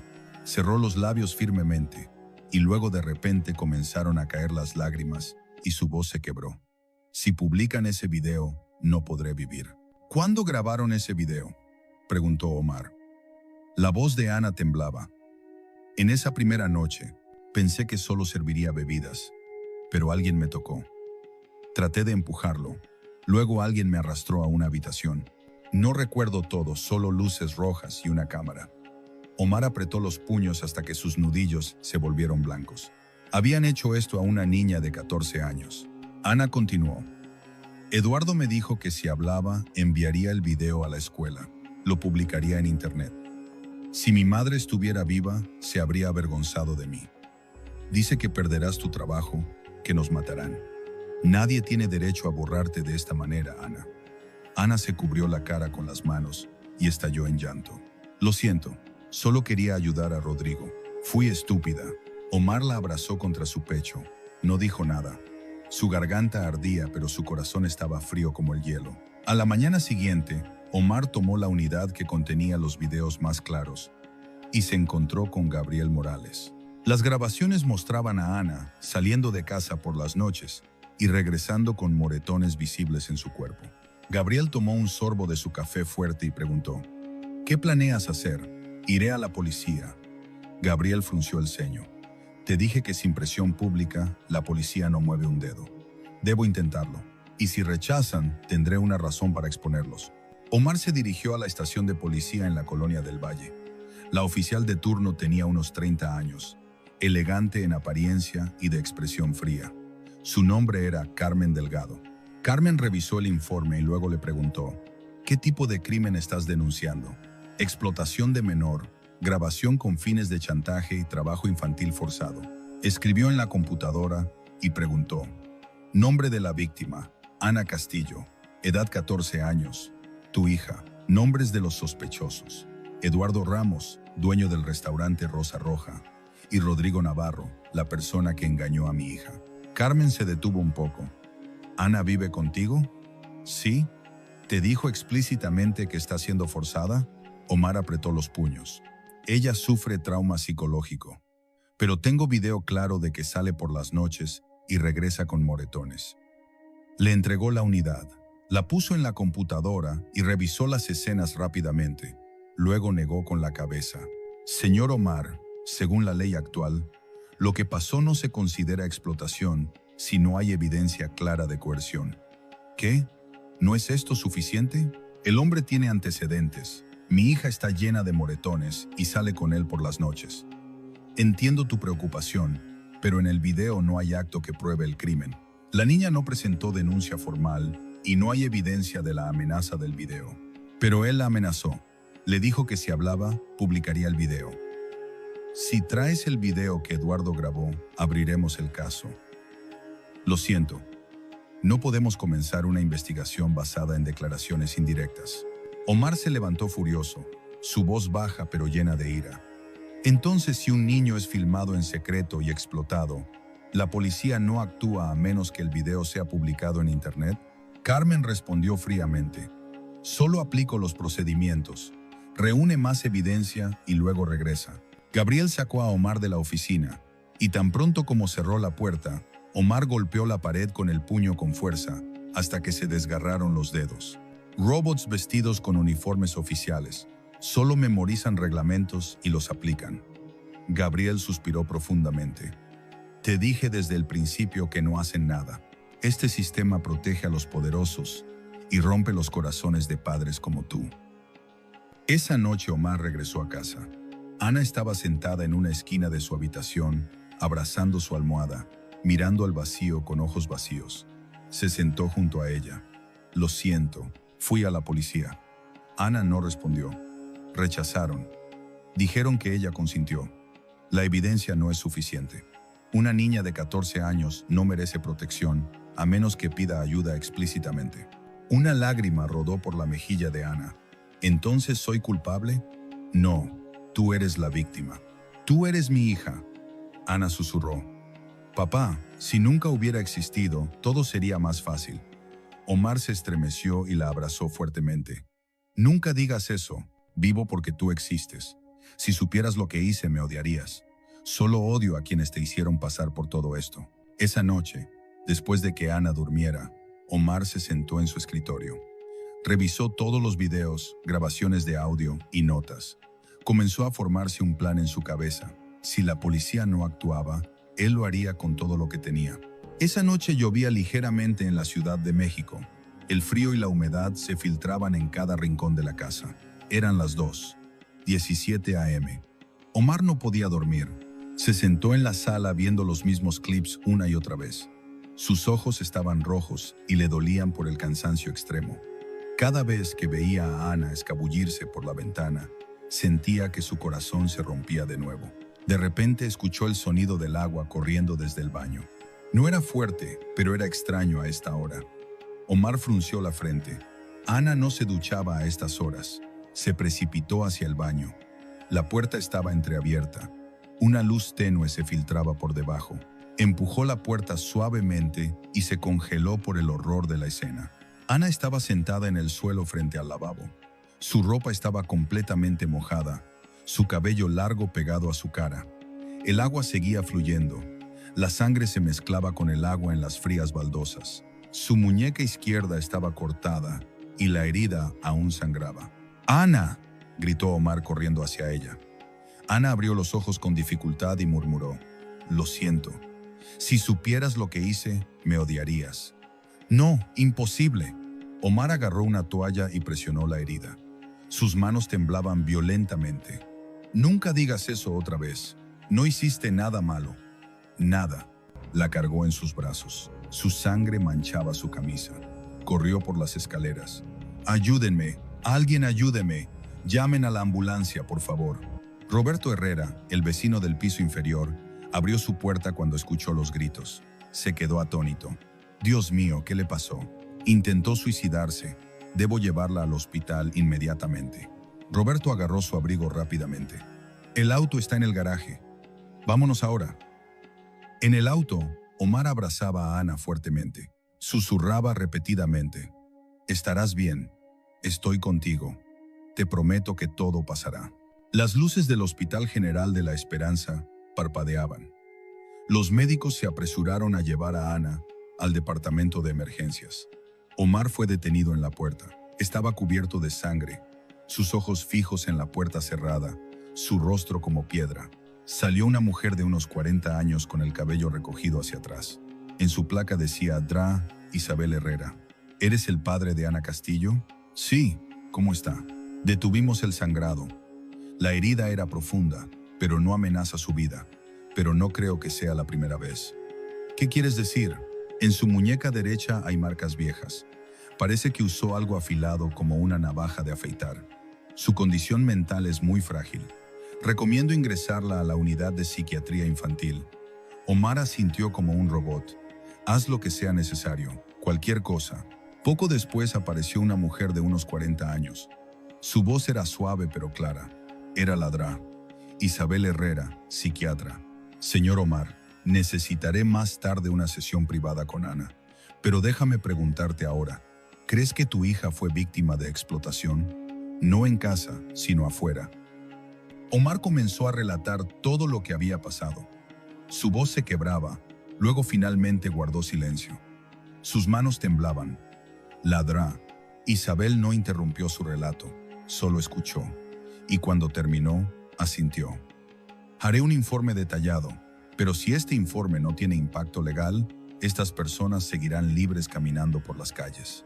¿Qué debo hacer? Documenta todo, cada amenaza, cada pago, cada palabra.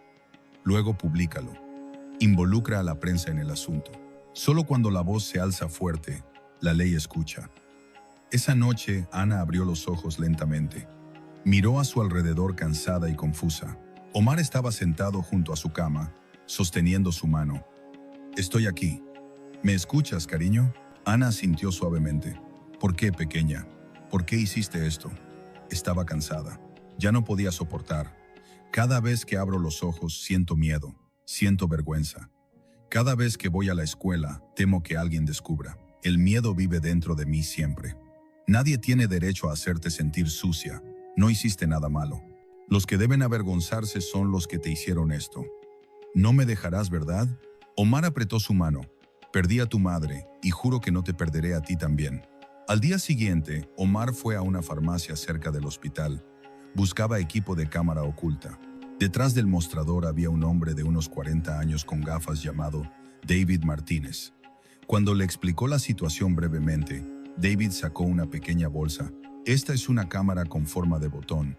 Graba en alta calidad y almacena en tarjeta de memoria. El micrófono está integrado. Funciona continuamente hasta por 3 horas. Tomaré 2. ¿Qué planeas hacer con ellas?» «Voy a confrontar a Eduardo Ramos. Grabaré cada amenaza, cada trato. No permitiré que mi hija haya sufrido en vano». David se detuvo por un momento. Luego habló en voz baja. También tuve una hermana que pasó por algo similar, pero no sobrevivió. Si necesitas algo más, estoy aquí. Esa noche Omar fijó las dos cámaras en su camisa, practicó hablando, ajustó el ángulo y probó el sonido. Pero la única escena que no salía de su mente era la del baño. El piso manchado de sangre y agua, una herida que no sana. Sonó su teléfono. Era Gabriel Morales. ¿Realmente estás listo para esto? Tengo que estarlo. Ten cuidado. Eduardo vigila todo. Si sospecha de ti, entonces al menos moriré sabiendo que no abandoné a mi hija. Gabriel se detuvo. Estaré afuera. Eran las 2:00 AM. El restaurante Rosa Roja aún estaba abierto. Omar entró como un cliente normal. Eduardo Ramos estaba sentado en una esquina riendo con un hombre rubio junto a él. Omar se sentó en una mesa cercana. Presionó el botón de la cámara oculta. Su batalla había comenzado. El lugar aún estaba lleno. La música era baja pero molesta. Luces rojas parpadeaban y los rostros estaban pálidos como fantasmas. Omar se mantuvo firme. La cámara funcionaba. Sus ojos vigilaban como un cazador. A las 2:11 AM, Eduardo salió de la habitación trasera. Llevaba un sobre, sus ojos fríos como el hielo. Rodrigo Navarro estaba sentado en el otro extremo del bar girando su vaso, riéndose y fumando juca. Omar presionó nuevamente el grabador de audio. La cámara había estado funcionando durante 40 minutos y aún tenía 1 hora de batería. Eduardo puso el sobre en la mesa. Su voz era baja pero clara. 15,000 pesos, ¿correcto? Rodrigo se rió. Faltan 2,000, pero compensé. ¿Escucha o no escucha? Eduardo sonrió. El cliente viejo de anoche se desmayó. No pudo decir una palabra. Una amenaza simple y se volvió como un gatito. ¿El primer video aún lo tienes? Por supuesto. Grabé el momento en que el hombre tocó su pierna, cómo se estremeció. Todo lo tengo.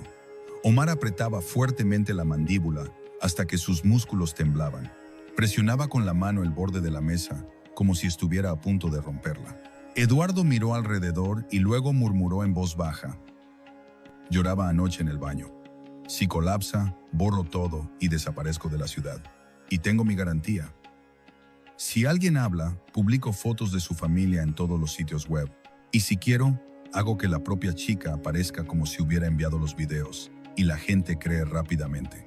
Incluso muestro mis grabaciones como falsas y digo que ella las envió por sí misma. La gente lo creerá inmediatamente de todos modos. Omar se estremeció. Esta última frase fue la bala que rompió el último eslabón en la cadena de su paciencia. Se puso de pie, asintió ligeramente hacia Gabriel Morales, quien estaba sentado como cliente en la mesa de al lado. Gabriel sacó su teléfono rápidamente y escribió un mensaje corto.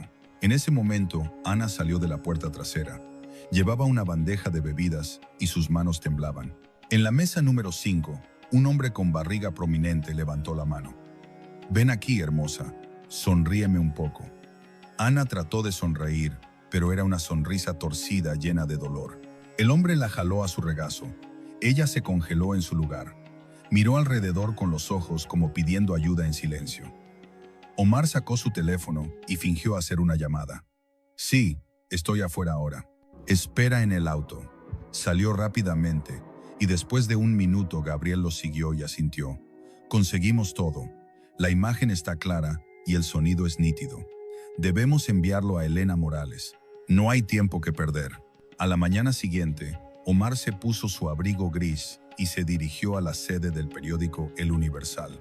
Allí se encontró con Elena Morales, la conocida periodista de investigación que anteriormente había expuesto una red de explotación infantil en Guadalajara. Tenía unos 40 años, cabello corto y miradas agudas. «Tú eres Omar Castillo, ¿verdad? El padre de Ana. Y estoy listo para darte todo». Puso 3 unidades USB en la mesa. Contenían grabaciones, documentos impresos, notas de cada conversación y un informe detallado. Elena abrió su computadora, insertó una de las unidades y comenzó a reproducir el primer video. No habían pasado ni 2 minutos cuando frunció las cejas. «Esta es una confesión. Eduardo Ramos y Rodrigo Navarro, recibiendo dinero frente a la cámara. El sonido es claro, Las caras son visibles. El tiempo y lugar están documentados. Quiero que publiquen esta investigación lo más rápido posible. ¿Te das cuenta de lo peligroso que es lo que haces? No importa. Lo que me importa es que mi hija siga con vida. Elena asintió. Lo presentaré al editor esta noche. Se publicará el lunes por la mañana. Pero presionarán, tratarán de silenciarnos. Negarán todo y presentarán demandas contra nosotros. Debes estar preparado. Si es necesario, ocultaremos tu identidad y la de Ana. No quiero que la gente sepa que soy su padre y no permitiré que mi hija sea arrojada a la basura. Elena miró a Omar por largo tiempo, luego habló calmadamente. Algunas personas viven toda su vida sin pronunciar una palabra, pero tú, en unos pocos días, has sacudido todo el sistema. No quiero que se sacuda el sistema, quiero que colapse. En el camino de regreso, Omar pasó por el hospital. Ana estaba sentada en su cama, dibujando algo en su cuaderno. Cuando lo vio, se mordió el labio y bajó la mirada. Se sentó junto a ella y tomó su mano. Entregué toda la evidencia. La noticia se publicará el lunes por la mañana. Ana se aferró fuertemente a su cuaderno. Su voz apenas se podía escuchar. ¿Todos lo sabrán? ¿Los castigarán? Sí, pero lo más importante es que aún estás viva y sigues siendo humana. Sus lágrimas corrieron por sus mejillas. Lo siento. No tienes nada por lo que disculparte. El lunes por la mañana, el titular de la primera página en los periódicos mexicanos decía: Padre expone red de explotación infantil en la Ciudad de México.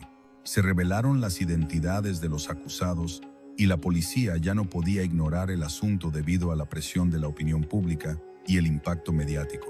Se abrió una investigación oficial.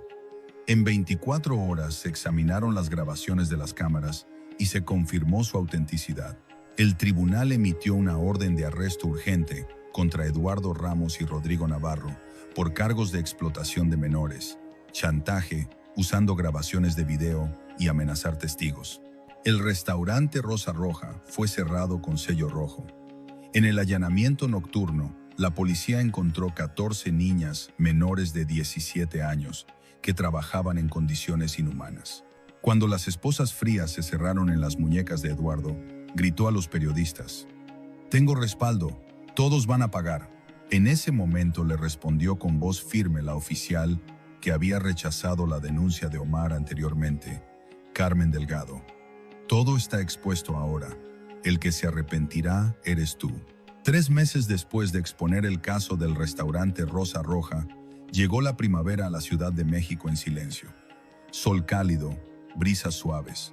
Omar llevó a Ana lejos de la ciudad, lejos del humo, el ruido y los recuerdos oscuros. Su nueva vida comenzó en un pequeño pueblo llamado Villa Esperanza, a 100 kilómetros, donde los caminos de tierra serpenteaban entre huertos de olivos y te despertaban los sonidos de los pájaros.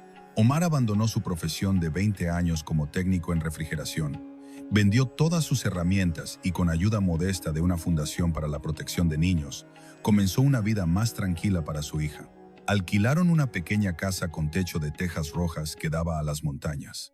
En una mañana soleada, Ana estaba sentada en el balcón, sosteniendo un cuaderno de dibujo vacío.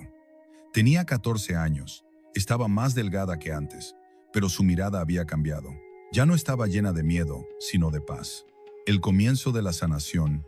Omar trajo 2 tazas de leche con canela. ¿Cuál es el menú de hoy? Hay un especial. Ana levantó la cabeza y sonrió ligeramente. Ayer dijiste pollo con champiñones y anteayer no sé qué hacer, hija mía. Aún estoy aprendiendo. Algún día lo cocinaré bien. Ana se rió. Ese sonido, el sonido que Omar temía no volver a escuchar. Papá. Sí, princesa. ¿Realmente dejaste tu trabajo? Sí. Ahora soy cocinero de tiempo completo y cartero de medio tiempo en el pueblo. Ana puso su cabeza en sus rodillas y susurró: «Lo siento por hacerte dejar todo». Omar puso suavemente su mano en su hombro. «No me obligaste a nada. Lo elegí. Y si pudiera regresar el tiempo, elegiría lo mismo». Una tarde, Ana vino al jardín trasero donde Omar quitaba maleza. «Papá, dibujé algo nuevo». Omar se limpió las manos y tomó el cuaderno. En la primera página había un dibujo a lápiz de una niña pequeña acurrucada bajo la lluvia. Su cabello estaba mojado y su cara hacia abajo. Encima de ella, Un hombre de apariencia jorobada sostenía un paraguas. La lluvia ya no tocaba a la niña. En la esquina, con letra pequeña e inclinada, escribió: «Gracias por no rendirte». Omar miró el dibujo largo tiempo. Sus ojos se llenaron de lágrimas, pero no dijo palabra. Ana bajó la cabeza. ¿No quedó bien? No. Esto es lo más hermoso que he visto en mi vida. Pero solo quería que supieras que estoy agradecida. Omar asintió lentamente, su voz temblorosa. Y necesitas saber que desde hoy, cada vez que llueva, correré con ese paraguas hacia ti. Una semana después, Omar Castillo recibió una carta de Elena Morales, la periodista que ayudó a exponer la verdad durante el caso. En su carta escribía: «Señor Omar Castillo, la investigación continúa. Eduardo Ramos y Rodrigo Navarro están ahora bajo custodia esperando juicio. Los videos que envió fueron la evidencia principal para salvar a 14 niñas, incluyendo a María Salinas, hermana del mesero Patricio Salinas, quien ofreció testificar. Quería que supieras que gracias a no rendirte, salvaste vidas». Ana leyó la carta en silencio, luego susurró: «Papá». «Sí, mi amor. ¿Realmente mucha gente se salvó? Incluyéndote a ti». Ana cerró los ojos. Una lágrima rodó por su mejilla. No había llanto ni temblor, solo como una gota de lluvia primaveral que cayó en un techo de tejas viejas. Semanas después vino la DRA, Isabel Herrera, la psiquiatra que había estado siguiendo el caso de Ana desde su ingreso al departamento. Después de varias sesiones le dijo a Omar: «Ha hecho un progreso increíble. Aún sufre heridas profundas, pero ya no huye como antes. Lo más importante es que volvió a hablar». Omar levantó las cejas. ¿Hablar de qué? De su madre, de la escuela, del día del helado en el Parque de la Felicidad, y hoy me dijo que sueña con volver a ser artista. Omar sonrió ligeramente. Siempre hablaba así, pero ese sueño se destrozó en ese momento. No, solo se dobló temporalmente, y ahora vuelve a abrirse. En ese momento Ana salió al jardín. Estaba tomando fotos de flores de lavanda. «Dra, Isabel». «Sí, querida. Terminé mi dibujo, ¿quieres verlo?» Isabel sonrió. «Por supuesto que quiero». Ana abrió un cuaderno de dibujo y pasó a una página nueva. Había un campo soleado, una pequeña casa cubierta de vides verdes, y en el jardín estaban de pie dos personas, un padre y su hija. No se tomaban de las manos, pero sus sombras en el suelo estaban conectadas. Esa noche Omar y Ana caminaron lado a lado por el sendero del pueblo. Los olivos susurraban en el viento. En el horizonte las cabras pastaban y sus campanas sonaban suavemente. «Papá». «Sí». «Cuando dejaste todo y te fuiste de la ciudad, ¿te arrepentiste?» Omar miró al cielo, a los rayos de sol que se filtraban entre las hojas de los árboles. «No dejé nada. Tomé lo más valioso conmigo». «¿Qué es?» Ana apretó su mano fuerte. No dijo nada, pero ese silencio fue más elocuente que todas las palabras.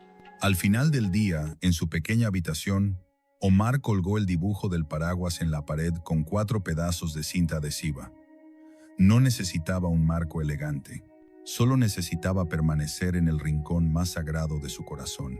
Y bajo la luz de la lámpara del escritorio, la pequeña frase brillaba: «Gracias por no rendirte». La historia de Omar y Ana nos recuerda algo simple pero poderoso. Cuando los adultos guardan silencio, el mal se alimenta. Pero incluso si hay solo un padre que no se rinde, la luz puede atravesar las tinieblas más profundas. La paciencia, el amor y el valor son las armas más poderosas que tenemos para proteger a los niños que no tienen voz. El sistema legal puede ser lento, pero cuando aparece la verdad, nada puede detenerla. Nunca te rindas, porque hay un niño en algún lugar que aún espera tu voz. Si esta historia te tocó el corazón y crees que más personas deberían conocerla, no olvides suscribirte a nuestro canal.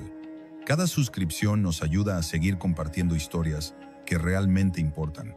A principios del año 2023, en el Centro Penitenciario Femenino de Las Flores, ubicado en el sector de máxima seguridad destinado a delitos graves, una interna sufrió un desmayo repentino en su celda de aislamiento número 17. Cuando el equipo médico realizó los primeros exámenes, descubrieron una realidad que nadie había imaginado. La reclusa se encontraba en la 20ª semana de embarazo. Sin embargo, Esta mujer había permanecido completamente aislada durante casi un año, sin contacto con personal masculino, otras presas, visitantes o cualquier tipo de comunicación externa. La celda no presentaba fallas de seguridad ni brechas en el sistema. Entonces, ¿cómo había ocurrido este embarazo? Esta historia está inspirada en eventos reales que sucedieron en una prisión de Colombia en 2016. Si crees que la vida puede brotar incluso desde las profundidades más oscuras, acompáñame hasta el final de esta extraordinaria narración. En la noche del 12 de octubre de 2022, la tranquilidad envolvía el penitenciario femenino Las Flores. No había luna ni estrellas visibles, solo las luces fluorescentes parpadeantes y los pasos silenciosos de los guardias que resonaban con regularidad. El sector C, donde se mantenían recluidas las internas de alta peligrosidad, estaba protegido por gruesos muros de concreto y 3 puertas metálicas con cerraduras múltiples.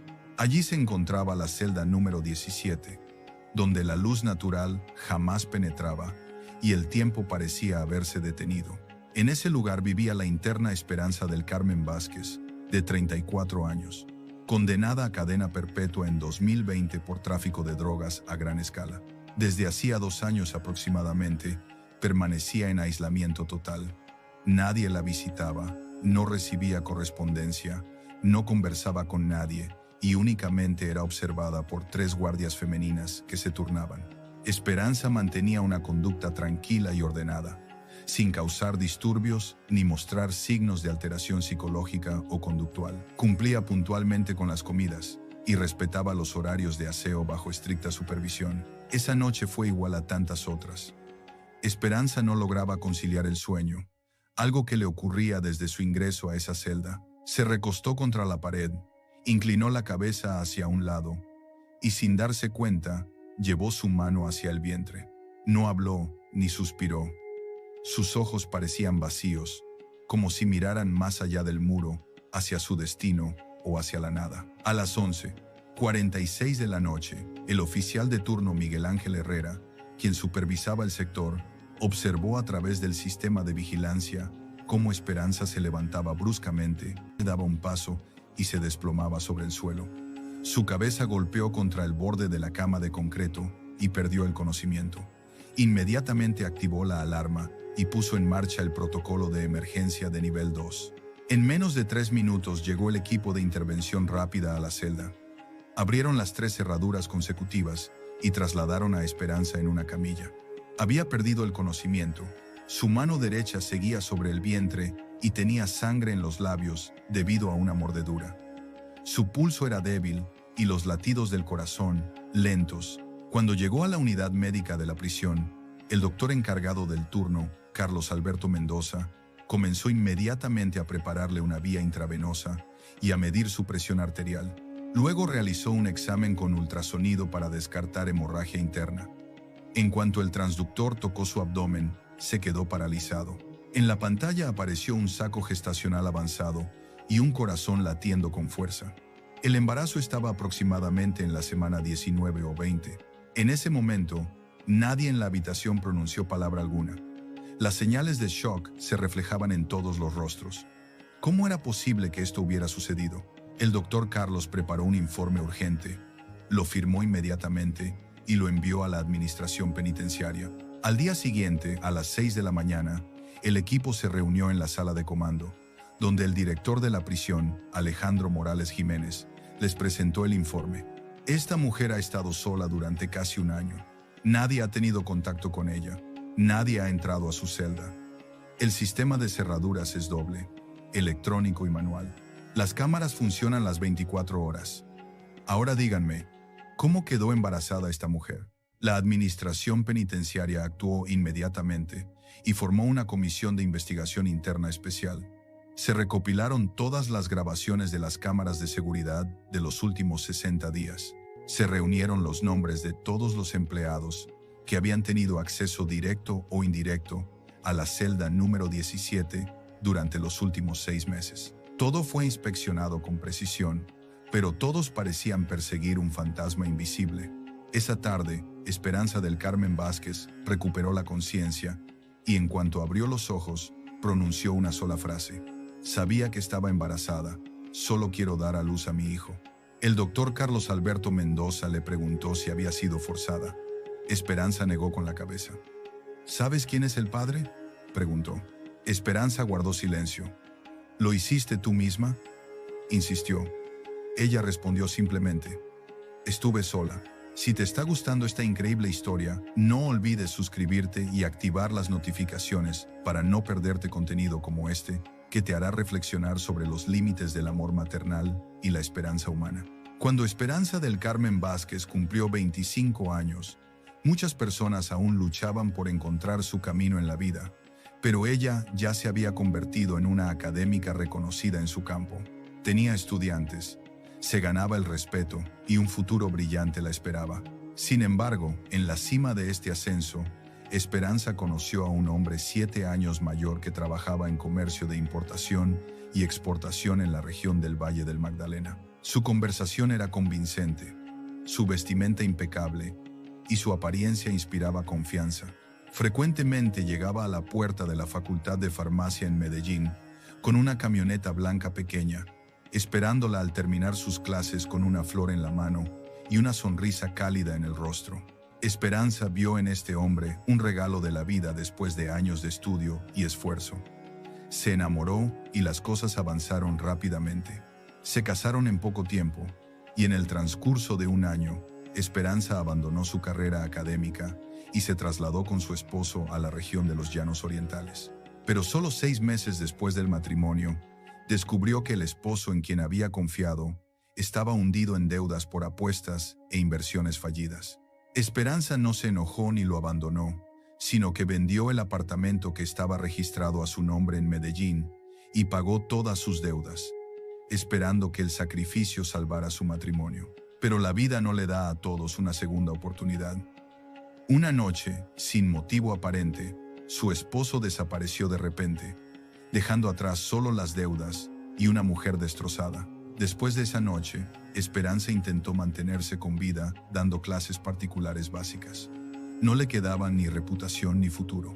Un día apareció una persona que conocía de antes y le ofreció un trabajo muy fácil. Cruzaría al exterior a través de un puesto fronterizo por solo un día y transportaría medicinas herbales con documentación oficial a Medellín a cambio de $3,000. Esperanza estaba en su peor momento, así que aceptó. Pero en la mañana del 28 de diciembre de 2019, fue arrestada en el puesto fronterizo de San Miguel. En el fondo doble de su maleta, encontraron una capa que contenía 1 kilogramo de heroína pura, cantidad suficiente para ser condenada con la máxima pena según las leyes del país. El 10 de mayo de 2020 tuvo lugar su juicio en el Tribunal Penal de los Llanos. No había testigos ni contradicciones en las declaraciones. No tenía abogado privado y le fue asignado un defensor de oficio. Después de solo 2 sesiones, se dictó la sentencia: cadena perpetua agravada. Esperanza no objetó. No apeló la decisión. Tras dictarse la sentencia, fue trasladada a la prisión femenina Las Flores y se convirtió en una reclusa en el sector C, en una celda de la que solo salía 18 minutos diarios al patio. No hablaba con nadie, no veía a nadie, no tenía visitantes, no recibía nada del exterior, ni siquiera un saludo casual. Esta mujer que daba conferencias, realizaba investigaciones científicas y era conocida por su pasión, se había convertido en una sombra silenciosa, solitaria, tranquila, presente, pero como si fuera invisible. Lo que nadie sabía era que durante 2 años no había escrito una solicitud de indulto, no había enviado cartas a su familia, no había mencionado su pasado a ningún empleado. Pero este silencio no era rendición. Esperanza del Carmen Vázquez, dentro de este silencio, había elegido otro camino. No intentaba salvarse a sí misma, sino que quería dar a luz una vida, un último significado, una última esperanza. Algo que nadie conocía, nadie creía, pero que era la última luz que palpitaba dentro de ella. Cuando la comisión de investigación llegó a un punto muerto, el equipo de seguridad técnica notó un detalle pequeño, pero de extrema importancia. En el libro de guardias del mes de julio, encontraron un registro que mostraba que un recluso masculino había sido asignado a trabajos de limpieza y mantenimiento en el almacén técnico entre el edificio administrativo y el ala de mujeres. El nombre apareció como una mancha de tinta en el medio de una hoja. Rafael Galindo Herrera, joven de 26 años condenado a 30 meses de prisión por agresión intencional. Su historia era llamativa. Rafael había sido un estudiante destacado, estaba en su cuarto año de medicina, había obtenido el segundo lugar en la Olimpiada de Biología a nivel nacional. Su padre había sido un médico militar que perdió la vida en una operación de rescate durante una gran inundación. En una noche de invierno, mientras pasaba frente a la residencia de su hermana, vio a un hombre ebrio intentando arrastrarla por la fuerza hacia un callejón. Golpeó al hombre con una llave inglesa que tenía en su mochila. El hombre sobrevivió, pero sufrió daño cerebral. Rafael fue arrestado. El cargo fue confirmado. No había testigos ni razón para reducir la pena. Desde su ingreso a la prisión había sido tranquilo, completamente comprometido con las reglas, y como poseía altas habilidades técnicas, obtuvo permiso para ayudar a los empleados en trabajos de mantenimiento. En julio ocurrió una falla eléctrica en el edificio administrativo cerca del ala de mujeres, y Rafael Galindo Herrera fue asignado a la tarea. Rafael fue convocado para interrogatorio. La pregunta era clara. ¿Te comunicaste con alguna reclusa mientras realizabas trabajos de mantenimiento cerca del ala de mujeres en julio? Rafael respondió, no, señor. No hubo comunicación alguna. Solo se me pidió limpiar el panel eléctrico y organizar la sala técnica. Pero había un detalle extraño. Rafael Galindo Herrera no negó nada de manera categórica. Solo decía, no hubo contacto físico. Sus palabras estaban suspendidas en una zona gris entre la verdad y la mentira. Después de días de inspección continua, mientras se examinaba el sistema de ventilación entre el ala de mujeres y la zona técnica, uno de los miembros del equipo técnico descubrió algo inesperado. La cubierta de tela sobre la abertura de ventilación era nueva, a diferencia de las otras aberturas deterioradas por el tiempo. Al examinar el interior con detalle, encontraron un hilo delgado de nylon de aproximadamente 2 metros de largo, con una pequeña bola de madera desmontable atada en su extremo. Cuando tiraron suavemente del hilo hacia afuera, se deslizó desde la abertura de ventilación una pequeña bolsa plástica del otro lado. En su interior había restos de un líquido de características no claras y una jeringa usada. Se tomaron muestras y se realizó análisis de ADN de los restos del líquido. Después de 3 días apareció el resultado. La muestra de semen en la jeringa coincidía con el ADN de Rafael Galindo Herrera. Lo que parecía fantasía ahora era realidad documentada con pruebas. En la sala de interrogatorio, bajo la luz blanca de neón, Rafael levantó su cabeza por primera vez y habló. Sus palabras no fueron una defensa ni una confesión de culpabilidad, sino simplemente una confesión desnuda. No fue una conspiración. Ningún empleado intervino. No hubo intercambio ni amenaza. Solo un acuerdo silencioso entre 2 personas en lados opuestos de una pared. Una se acercaba a la muerte cada día y la otra se ahogaba en una culpa antigua. Rafael comenzó a relatar la historia. Cuando fui asignado a limpiar el almacén técnico, escuché por la noche una tos suave desde detrás de la pared. Al principio llegó un pequeño trozo de papel a través de la abertura de ventilación, doblado firmemente. En los días siguientes comenzaron a aparecer escritos grabados en la cubierta de una caja de cigarrillos vieja. El significado era claro.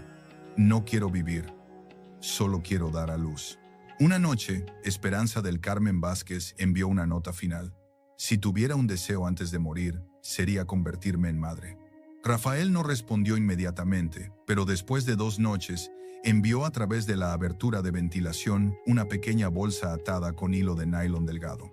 En su interior había muestras de semen recolectadas y una jeringa médica vieja. No había nadie que guiara o ayudara. Todo lo que pasó fue resultado de un acuerdo silencioso, lleno de miedo y cargado de esperanza. Una quería crear algo antes de morir, y el otro intentaba, aunque fuera una vez, salvar una vida después de haber fallado en proteger a su hermana. Esperanza, sin apoyo médico ni conocimiento y sin medicamentos, comenzó por instinto y determinación los intentos de inseminación artificial usando la jeringa. Probó el procedimiento cada noche durante una semana. Sabía que las posibilidades de éxito eran muy pequeñas, pero no le importaba porque no tenía nada que perder. Ese niño era la última esperanza que daba sentido a su vida. Cuando aparecieron los hechos, se instaló un silencio pesado en la sala de interrogatorio. Después de un momento largo, Alejandro Morales Jiménez preguntó: ¿sabía ella que lo que hizo violaba la ley? Rafael asintió. Entonces, ¿por qué lo hizo? Rafael respondió: porque ese niño quería nacer y porque en mi vida nunca le había dado a nadie la oportunidad de vivir. En una sesión privada, uno de los empleados de salud le preguntó a Rafael por qué había hecho eso. Su respuesta fue: porque ella no era como las otras. No pidió comida especial, no preguntó por su familia, no lloró para ganar compasión. Era como si supiera que iba a morir, pero se aferraba a algo que no quería perder, algo puro. Desde su ingreso a la prisión, Esperanza nunca había solicitado un indulto. No había pedido traslado a otro pabellón, ni siquiera medicamento para dormir. Solo una vez, a través de la abertura de ventilación, pasó un papel desgarrado. Si tuviera un deseo antes de la muerte, querría ser madre una sola vez. Sabía bien que según las leyes del país, se puede posponer la ejecución de la sentencia de una mujer condenada si tiene un hijo que no ha cumplido 3 años. El embarazo podría ser motivo para aplazar el castigo, pero Esperanza nunca intentó explotar esta situación. No solicitó indulto, no informó a su abogado de ninguna intención de apelar. En una fría noche de invierno, Esperanza del Carmen Vázquez escribía una carta. El papel era la cubierta de una caja de medicina vieja. El bolígrafo era la punta de un lápiz roto. La carta estaba dirigida a Sandra Luz Herrera, la subdirectora conocida por su severidad. Esperanza no estaba suplicando, no se quejaba, no acusaba a nadie. Estaba hablando con la voz de una mujer con corazón de madre. Cuando cierro los ojos por la noche, solo escucho los pasos de los guardias en el pasillo, y es como si la vida se retirara de mí gradualmente. Esperar la muerte es silencio, pero algo dentro de mí se movió, pequeño pero vivo. Sé que violé las leyes, pero solo quise, aunque fuera una vez, dar vida a un niño. Conozco las leyes, y sé que lo que hice estuvo mal, pero también sé que nunca fui madre. No quiero vivir, pero quiero que este niño viva en seguridad, y no con miedo. Si fuera posible, quiero dar a luz a mi hijo en un ambiente saludable y limpio. No espero cargarlo mucho tiempo en mis brazos, solo quiero verlo abrir los ojos una vez. Sandra leyó la carta. Hacía años, durante su periodo de servicio, había dado a luz a una niña en el 7º mes. Era una noche lluviosa. La niña no vivió más que 10 horas. No abrió los ojos y murió en el pecho de su madre. Desde ese día, Sandra no se casó ni tuvo hijos. Pero esa noche, al leer las palabras de Esperanza, ya no había muro alguno. Solo 2 mujeres, una que había perdido a su hija y otra que nunca había dado a luz, pero desafiaba a la muerte por una oportunidad de ser madre. A la mañana siguiente se celebró una reunión de emergencia. En la sala de reuniones se sentó el director de la prisión con un archivo grueso con cubierta roja. Los sentimientos personales no importan. Lo que me importa son los procedimientos. Una reclusa en una celda de aislamiento de alta seguridad, sin visitas, sin abogado, y aparece embarazada. Esta es una brecha de seguridad. Y en ese momento, Sandra Luz Herrera se puso de pie. Puso la carta de Esperanza frente al director.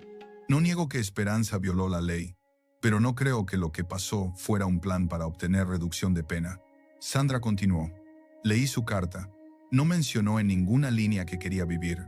No culpó a nadie. Todo lo que pidió fue dar a luz a su hijo en un ambiente seguro. No para seguir viva, sino solo para sentir por un momento que había sido madre. El director preguntó, ¿crees entonces que este asunto no es importante? Sandra respondió, no creo que el asunto sea grande o pequeño hoy. Este asunto es la misma diferencia entre la ley y la conciencia. Después de 2 horas, terminó la reunión. Se preparó una solicitud especial, permitir que Esperanza del Carmen Vázquez diera a luz a su hijo bajo supervisión médica completa en un ambiente saludable y seguro. La solicitud fue elevada con la firma de toda la administración de la prisión. En la madrugada del 3 de mayo de 2023, antes de que amaneciera en los Llanos Orientales, cayeron lluvias torrenciales sobre la ciudad. Alrededor de las 4 de la madrugada, una de las guardias escuchó un sonido inusual. Esperanza estaba acostada de lado, sosteniendo su vientre, empapada en sudor. No llamó a nadie, solo extendió su mano hacia la puerta y tocó el metal en silencio. Fue trasladada inmediatamente a la unidad médica de la prisión. El doctor Carlos Alberto Mendoza se dio cuenta rápidamente de que el parto había comenzado antes de la fecha natural. Era necesario que el parto ocurriera dentro de la prisión. Esperanza no gritó, no lloró. Se aferró al borde de la cama, cerró los ojos y resistió el dolor sola. No había esposa a su lado, ni pariente esperándola. Solo un médico militar, una enfermera mayor y una cama de metal fría y lluvia explotando sobre las paredes. El parto duró 1 hora completa, sin anestesia, sin monitoreo electrónico, sin equipo especializado. Solo manos entrelazadas, susurros suaves diciendo «vamos» y respiración arrancada de su pecho. Al final, Esperanza del Carmen Vázquez entregó de su cuerpo un regalo a la vida. Y entonces, mientras la lluvia seguía golpeando las ventanas sin parar, se escapó el primer llanto de una recién nacida. Un sonido delicado pero claro, como si hubiera atravesado todas las nubes negras que se habían cernido sobre la vida de Esperanza durante años. Era una niña pequeña de 700 gramos, con los ojos cerrados firmemente, las manos apretadas y la piel cálida y rosada. El doctor la puso suavemente sobre el pecho de su madre. Esperanza no sonrió, pero esa sonrisa sutil fue la primera sonrisa real que se dibujó en su rostro desde que entró a la prisión. Mientras el sonido del llanto de la niña aún resonaba en los pasillos de la prisión, la administración penitenciaria preparó un informe especial. El nacimiento de un niño de una madre condenada a cadena perpetua agravada era algo inusual, pero la ley no era ambigua. La ley establece claramente: se posterga la ejecución de la sentencia si la condenada es madre de un niño que no ha cumplido 3 años. Después de una semana del parto, visitó una delegación del Comité de Indulto. Se revisaron los informes médicos. Los análisis estaban completos. Al final se convirtió la sentencia de Esperanza del Carmen Vázquez de cadena perpetua agravada oficialmente. Cuando el empleado legal entregó la decisión a Esperanza, su rostro no cambió. Solo abrazó a su hija y tocó suavemente su pequeño cabello. La niña dormía profundamente y había cambiado la vida de una persona sin saberlo. Esperanza permaneció en su ala aislada, pero las condiciones cambiaron. Tenía su propia cama, una manta limpia, agua caliente diaria y una lista de alimentos especial que se adaptaba a la lactancia materna. Había un horario de exámenes regulares para ella y su hija. Cada mañana la acompañaba una guardia y la llevaba al final del pasillo, donde una pequeña ventana permitía el paso de la luz solar durante 15 minutos. En ese momento, Esperanza arrullaba a su hija en sus brazos. No tenía permiso para teléfono, correspondencia o visitas, pero cada noche en las salas más silenciosas de la prisión de alta seguridad se escuchaba el llanto de una niña. Ese sonido era evidencia viva de que la vida había brotado nuevamente entre paredes marcadas por la muerte. Esperanza escribía cada día unas pocas líneas en un cuaderno pequeño con letras diminutas. No escribía para sí misma, sino para su hija, para no olvidar, para mantener viva esa maravilla en la memoria. En las primeras páginas del cuaderno escribió: «Esta fue mi única oportunidad en la vida. Era solo una sombra, pero de esa sombra nació un corazón, y abracé ese corazón una vez. Pero lo que realmente le devolvió el aliento fue ese niño pequeño». Durante 3 años, Esperanza crió a su hija por sí misma, bajo vigilancia estricta, pero con amor completo. Registraba cada día en un cuaderno pequeño qué le gustaba comer, cuándo dijo «mamá» por primera vez, el primer paso, la primera caída sin llanto. Nadie le pidió eso, pero escribía porque quería demostrar a sí misma y al mundo que no había sido solo una mujer que cometió un error, sino que se había convertido en madre y vivía por su hija. Pero un día, Esperanza escribió una solicitud a mano, pidiendo sacar a su hija de la prisión. No estaba agotada ni había disminuido su amor, pero sabía una cosa: esta niña era inocente. Le había dado vida, pero no había sido creada para vivir entre 4 paredes detrás de cerraduras y esposas, como si fuera castigada por un pecado que no cometió. El día que se suponía que Esperanza del Carmen Vázquez debía despedir a su hija, no pudo llegar a la puerta de la prisión. No había lluvia, pero abrazó a la niña contra su pecho por última vez y enterró su rostro entre sus mechones de cabello delicado que apenas comenzaba a crecer. La niña sonreía. No sabía que se separaría de su madre. No sabía cómo estaba escrito el nombre de su madre en los archivos. Solo extendió su pequeña mano, tocó su mejilla y dijo en un susurro: «Mamá, me gusta más el color verde». Esperanza asintió y había mordido su labio hasta que sangró, pero cuando entregó a su hija, sus manos temblaban, así que se aferró al borde de su vestido para no caer por la tensión. Antes de la despedida entregó un sobre pequeño.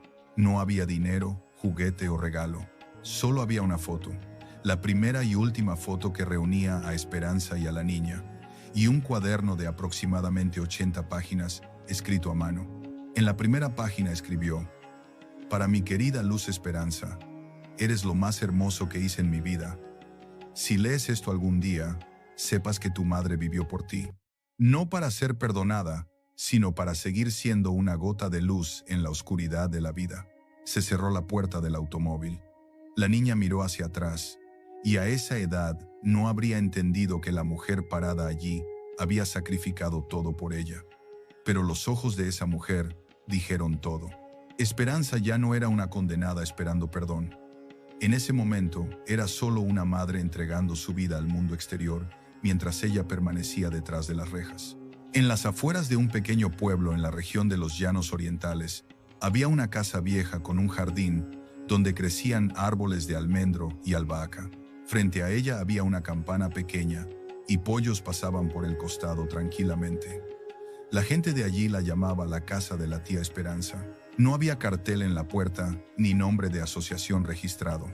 No publicaba fotos ni pedía donaciones. La tía Esperanza era solo una mujer mayor que abría su puerta a quienes no tenían hogar y abrazaba a los niños que habían nacido sin abrazo. Con un salario de jubilación simple y ayuda de algunas amigas viejas, en una mañana de primavera llegó Luz Esperanza. El cielo estaba despejado y las flores comenzaban a abrirse. Solo tenía consigo una empleada, una foto y un cuaderno. La tía Esperanza preguntó tranquilamente: «¿Cómo se llama la niña?». La empleada respondió: «Luz Esperanza». La tía Esperanza sonrió y dijo: «Luz como la vida y esperanza como lo que sale de la oscuridad». Desde ese día, Luz Esperanza tuvo un hogar. No era lujoso ni grande, pero tenía columpio, juguetes para compartir y cuentos narrados con la voz de la tía Esperanza a la hora de la siesta. Nadie le preguntó por su madre, nadie mencionó la prisión. Solo personas que la amaban sin condiciones, y cada vez que alguien le decía «tu mamá te quiere», asentía tranquilamente, como si hubiera escuchado eso antes desde un lugar lejano. El cuaderno de Esperanza estaba guardado en un cajón secreto en el armario de la tía Esperanza. No se lo había dado aún, pero se prometió a sí misma que cuando Luz Esperanza creciera, cuando preguntara, cuando fuera lo suficientemente valiente para escuchar la verdad, le abriría el cuaderno. No contaría el pasado por su tragedia, sino para contarle que no había nacido de un error, sino de esperanza. Pasaron los años y Luz Esperanza creció. Nadie la llamó huérfana ni a la tía Esperanza madre sustituta, pero todos sabían que lo que había entre ellas era y seguiría siendo una familia real. Habían vivido juntas no con nombres definidos, sino con amor que no necesitaba definición. El tiempo en la prisión no pasa como afuera. Aquí las estaciones se miden no por meses, sino por cambios de guardias, por el número de veces que cambió la guardia y por cuántas veces floreció el árbol del patio. Desde que Luz Esperanza se fue, la celda número 17 volvió a ser como era, silenciosa, fría, oscura. Pero todos los que pasaban junto a ella sabían que esta no había sido solo una celda para una condenada, sino una habitación donde había nacido algo. No solo una niña, sino una mujer cuya alma había muerto y luego volvió a la vida. Esperanza del Carmen Vázquez sigue ahí, condenada a cadena perpetua. No ha solicitado indulto, no se ha quejado, no ha pedido nada, solo ha pedido continuar escribiendo cada día 1 hora. Cada carta comienza así: para Luz Esperanza, hija de su madre, y luego escribe: ¿cuál es tu comida favorita? ¿Estás aprendiendo a montar bicicleta? Si alguien te molesta, no tengas miedo, porque yo estoy aquí siempre. ¿Has visto a una mujer en tus sueños y te has preguntado si es tu mamá? Cada mes viene Sandra Luz Herrera. Ya no trae agua caliente, pero trae papeles, bolígrafos y a veces una carta de la tía Esperanza. Luz Esperanza está aprendiendo a montar bicicleta. A principios de año, hizo su primer plato de pasta con sus propias manos. Su voz es hermosa cuando canta. No son muchas palabras, pero son suficientes para iluminar el rostro de Esperanza durante unos momentos. Un día llegó un paquete postal a la prisión. Dentro había un dibujo hecho con colores brillantes. Una casa con techo rojo, un árbol verde al costado, una mujer en el centro sosteniendo un papel y encima, con letra infantil, ya sé escribir. Esperanza miró el dibujo durante mucho tiempo. Luego lo dobló con cuidado y lo puso entre las páginas de su cuaderno. Esa noche se sentó frente a su mesa durante una hora. No escribió, no habló, solo apoyó su cabeza en su mano y permaneció así. Luego sonrió. Nadie la escuchó, nadie vio sus lágrimas, pero la sonrisa estaba ahí, suave, como un temblor de aire ligero. Era la sonrisa de una madre que había dado a luz, amado y dado un nombre, y eso había sido suficiente para ella. Desde su ingreso al penitenciario, Esperanza nunca pidió perdón, nunca solicitó traslado a otro sector, ni siquiera pidió pastillas para dormir. Solo una vez, a través de la abertura de ventilación, pasó un papel desgarrado escrito con letra temblorosa. Si tuviera un deseo antes de morir, querría ser madre una sola vez. Rafael Galindo Herrera había cumplido su condena y fue liberado 2 años después de que naciera la niña. Salió como salen todos los presos, pero dejó atrás una pequeña parte de sí mismo, una parte que nunca se atrevió a llamar mi hija. Nadie registró esa despedida. Nadie supo qué se dijo o no se dijo, pero en ese momento una mujer abrazó a su hija más fuerte contra su pecho y le dio palmaditas suaves en la espalda, como si estuviera liberando una respiración de despedida sin sonido. Han pasado 5 años desde entonces. Luz Esperanza ahora tiene 8 años. Sus ojos brillan, llora poco y ríe mucho, especialmente cuando ve el sol. La vieja sala médica todavía existe. Las paredes han sido pintadas y las puertas renovadas, pero en la esquina donde estaba la cama metálica aún hay una marca, la huella del lugar donde la niña dormía cada noche y su madre se inclinaba sobre ella hasta que se quedara dormida. No quedan muchos en la prisión que sepan que esta niña nació de la esperanza, no del amor, pero uno de los guardias veteranos susurró un día: esta niña es como si no hubiera nacido aquí. En sus ojos hay esperanza. Durante 5 años, Esperanza crió a su hija por sí misma bajo vigilancia estricta, pero con amor completo. Registraba cada día en su pequeño cuaderno qué le gustaba comer, cuándo dijo mamá por primera vez, el primer paso. Nadie le pidió eso, pero escribía porque quería demostrar a sí misma y al mundo que no había sido solo una mujer que cometió un error, sino que se había convertido en madre. Pero sabía algo. Esta niña era inocente. Le había dado vida, pero no había sido creada para vivir entre 4 paredes, detrás de cerraduras, como si fuera castigada por un pecado que no cometió. Cuando llegó el momento de despedirse, Esperanza no pudo caminar hasta la puerta de la prisión. Abrazó a Luz Esperanza contra su pecho por última vez y le susurró: eres lo más hermoso que hice en mi vida. Si algún día lees mis cartas, sabrás que tu madre vivió por ti, no para ser perdonada, sino para seguir siendo una gota de luz en la oscuridad. Hoy, Luz Esperanza vive feliz con la tía Esperanza en esa casa con jardín de almendros y albahaca. Cada noche, antes de dormir, la tía Esperanza le cuenta cuentos de madres valientes que dieron todo por amor. Y aunque Luz Esperanza aún no conoce la historia completa de su origen, sabe en su corazón que viene de un lugar donde el amor venció a la desesperanza. Esperanza del Carmen Vázquez permanece en la celda 17, escribiendo cartas que tal vez su hija lea algún día. No busca perdón ni libertad. Encontró su redención en el momento en que escuchó el primer llanto de su bebé. En esas 4 paredes frías, una mujer que había perdido todo, descubrió que todavía podía dar la vida, y ese regalo se convirtió en su mayor victoria. La historia de esperanza nos recuerda que incluso en los lugares más oscuros, la esperanza puede florecer, que el amor maternal trasciende cualquier barrera y que a veces los milagros nacen de los corazones más quebrantados. Esta extraordinaria historia nos enseña que la vida siempre encuentra un camino y que el amor de una madre puede convertir incluso la prisión más fría en un lugar donde nacen nuevas esperanzas. Si esta historia te conmovió tanto como a mí, no olvides suscribirte para más contenido que toca el alma humana.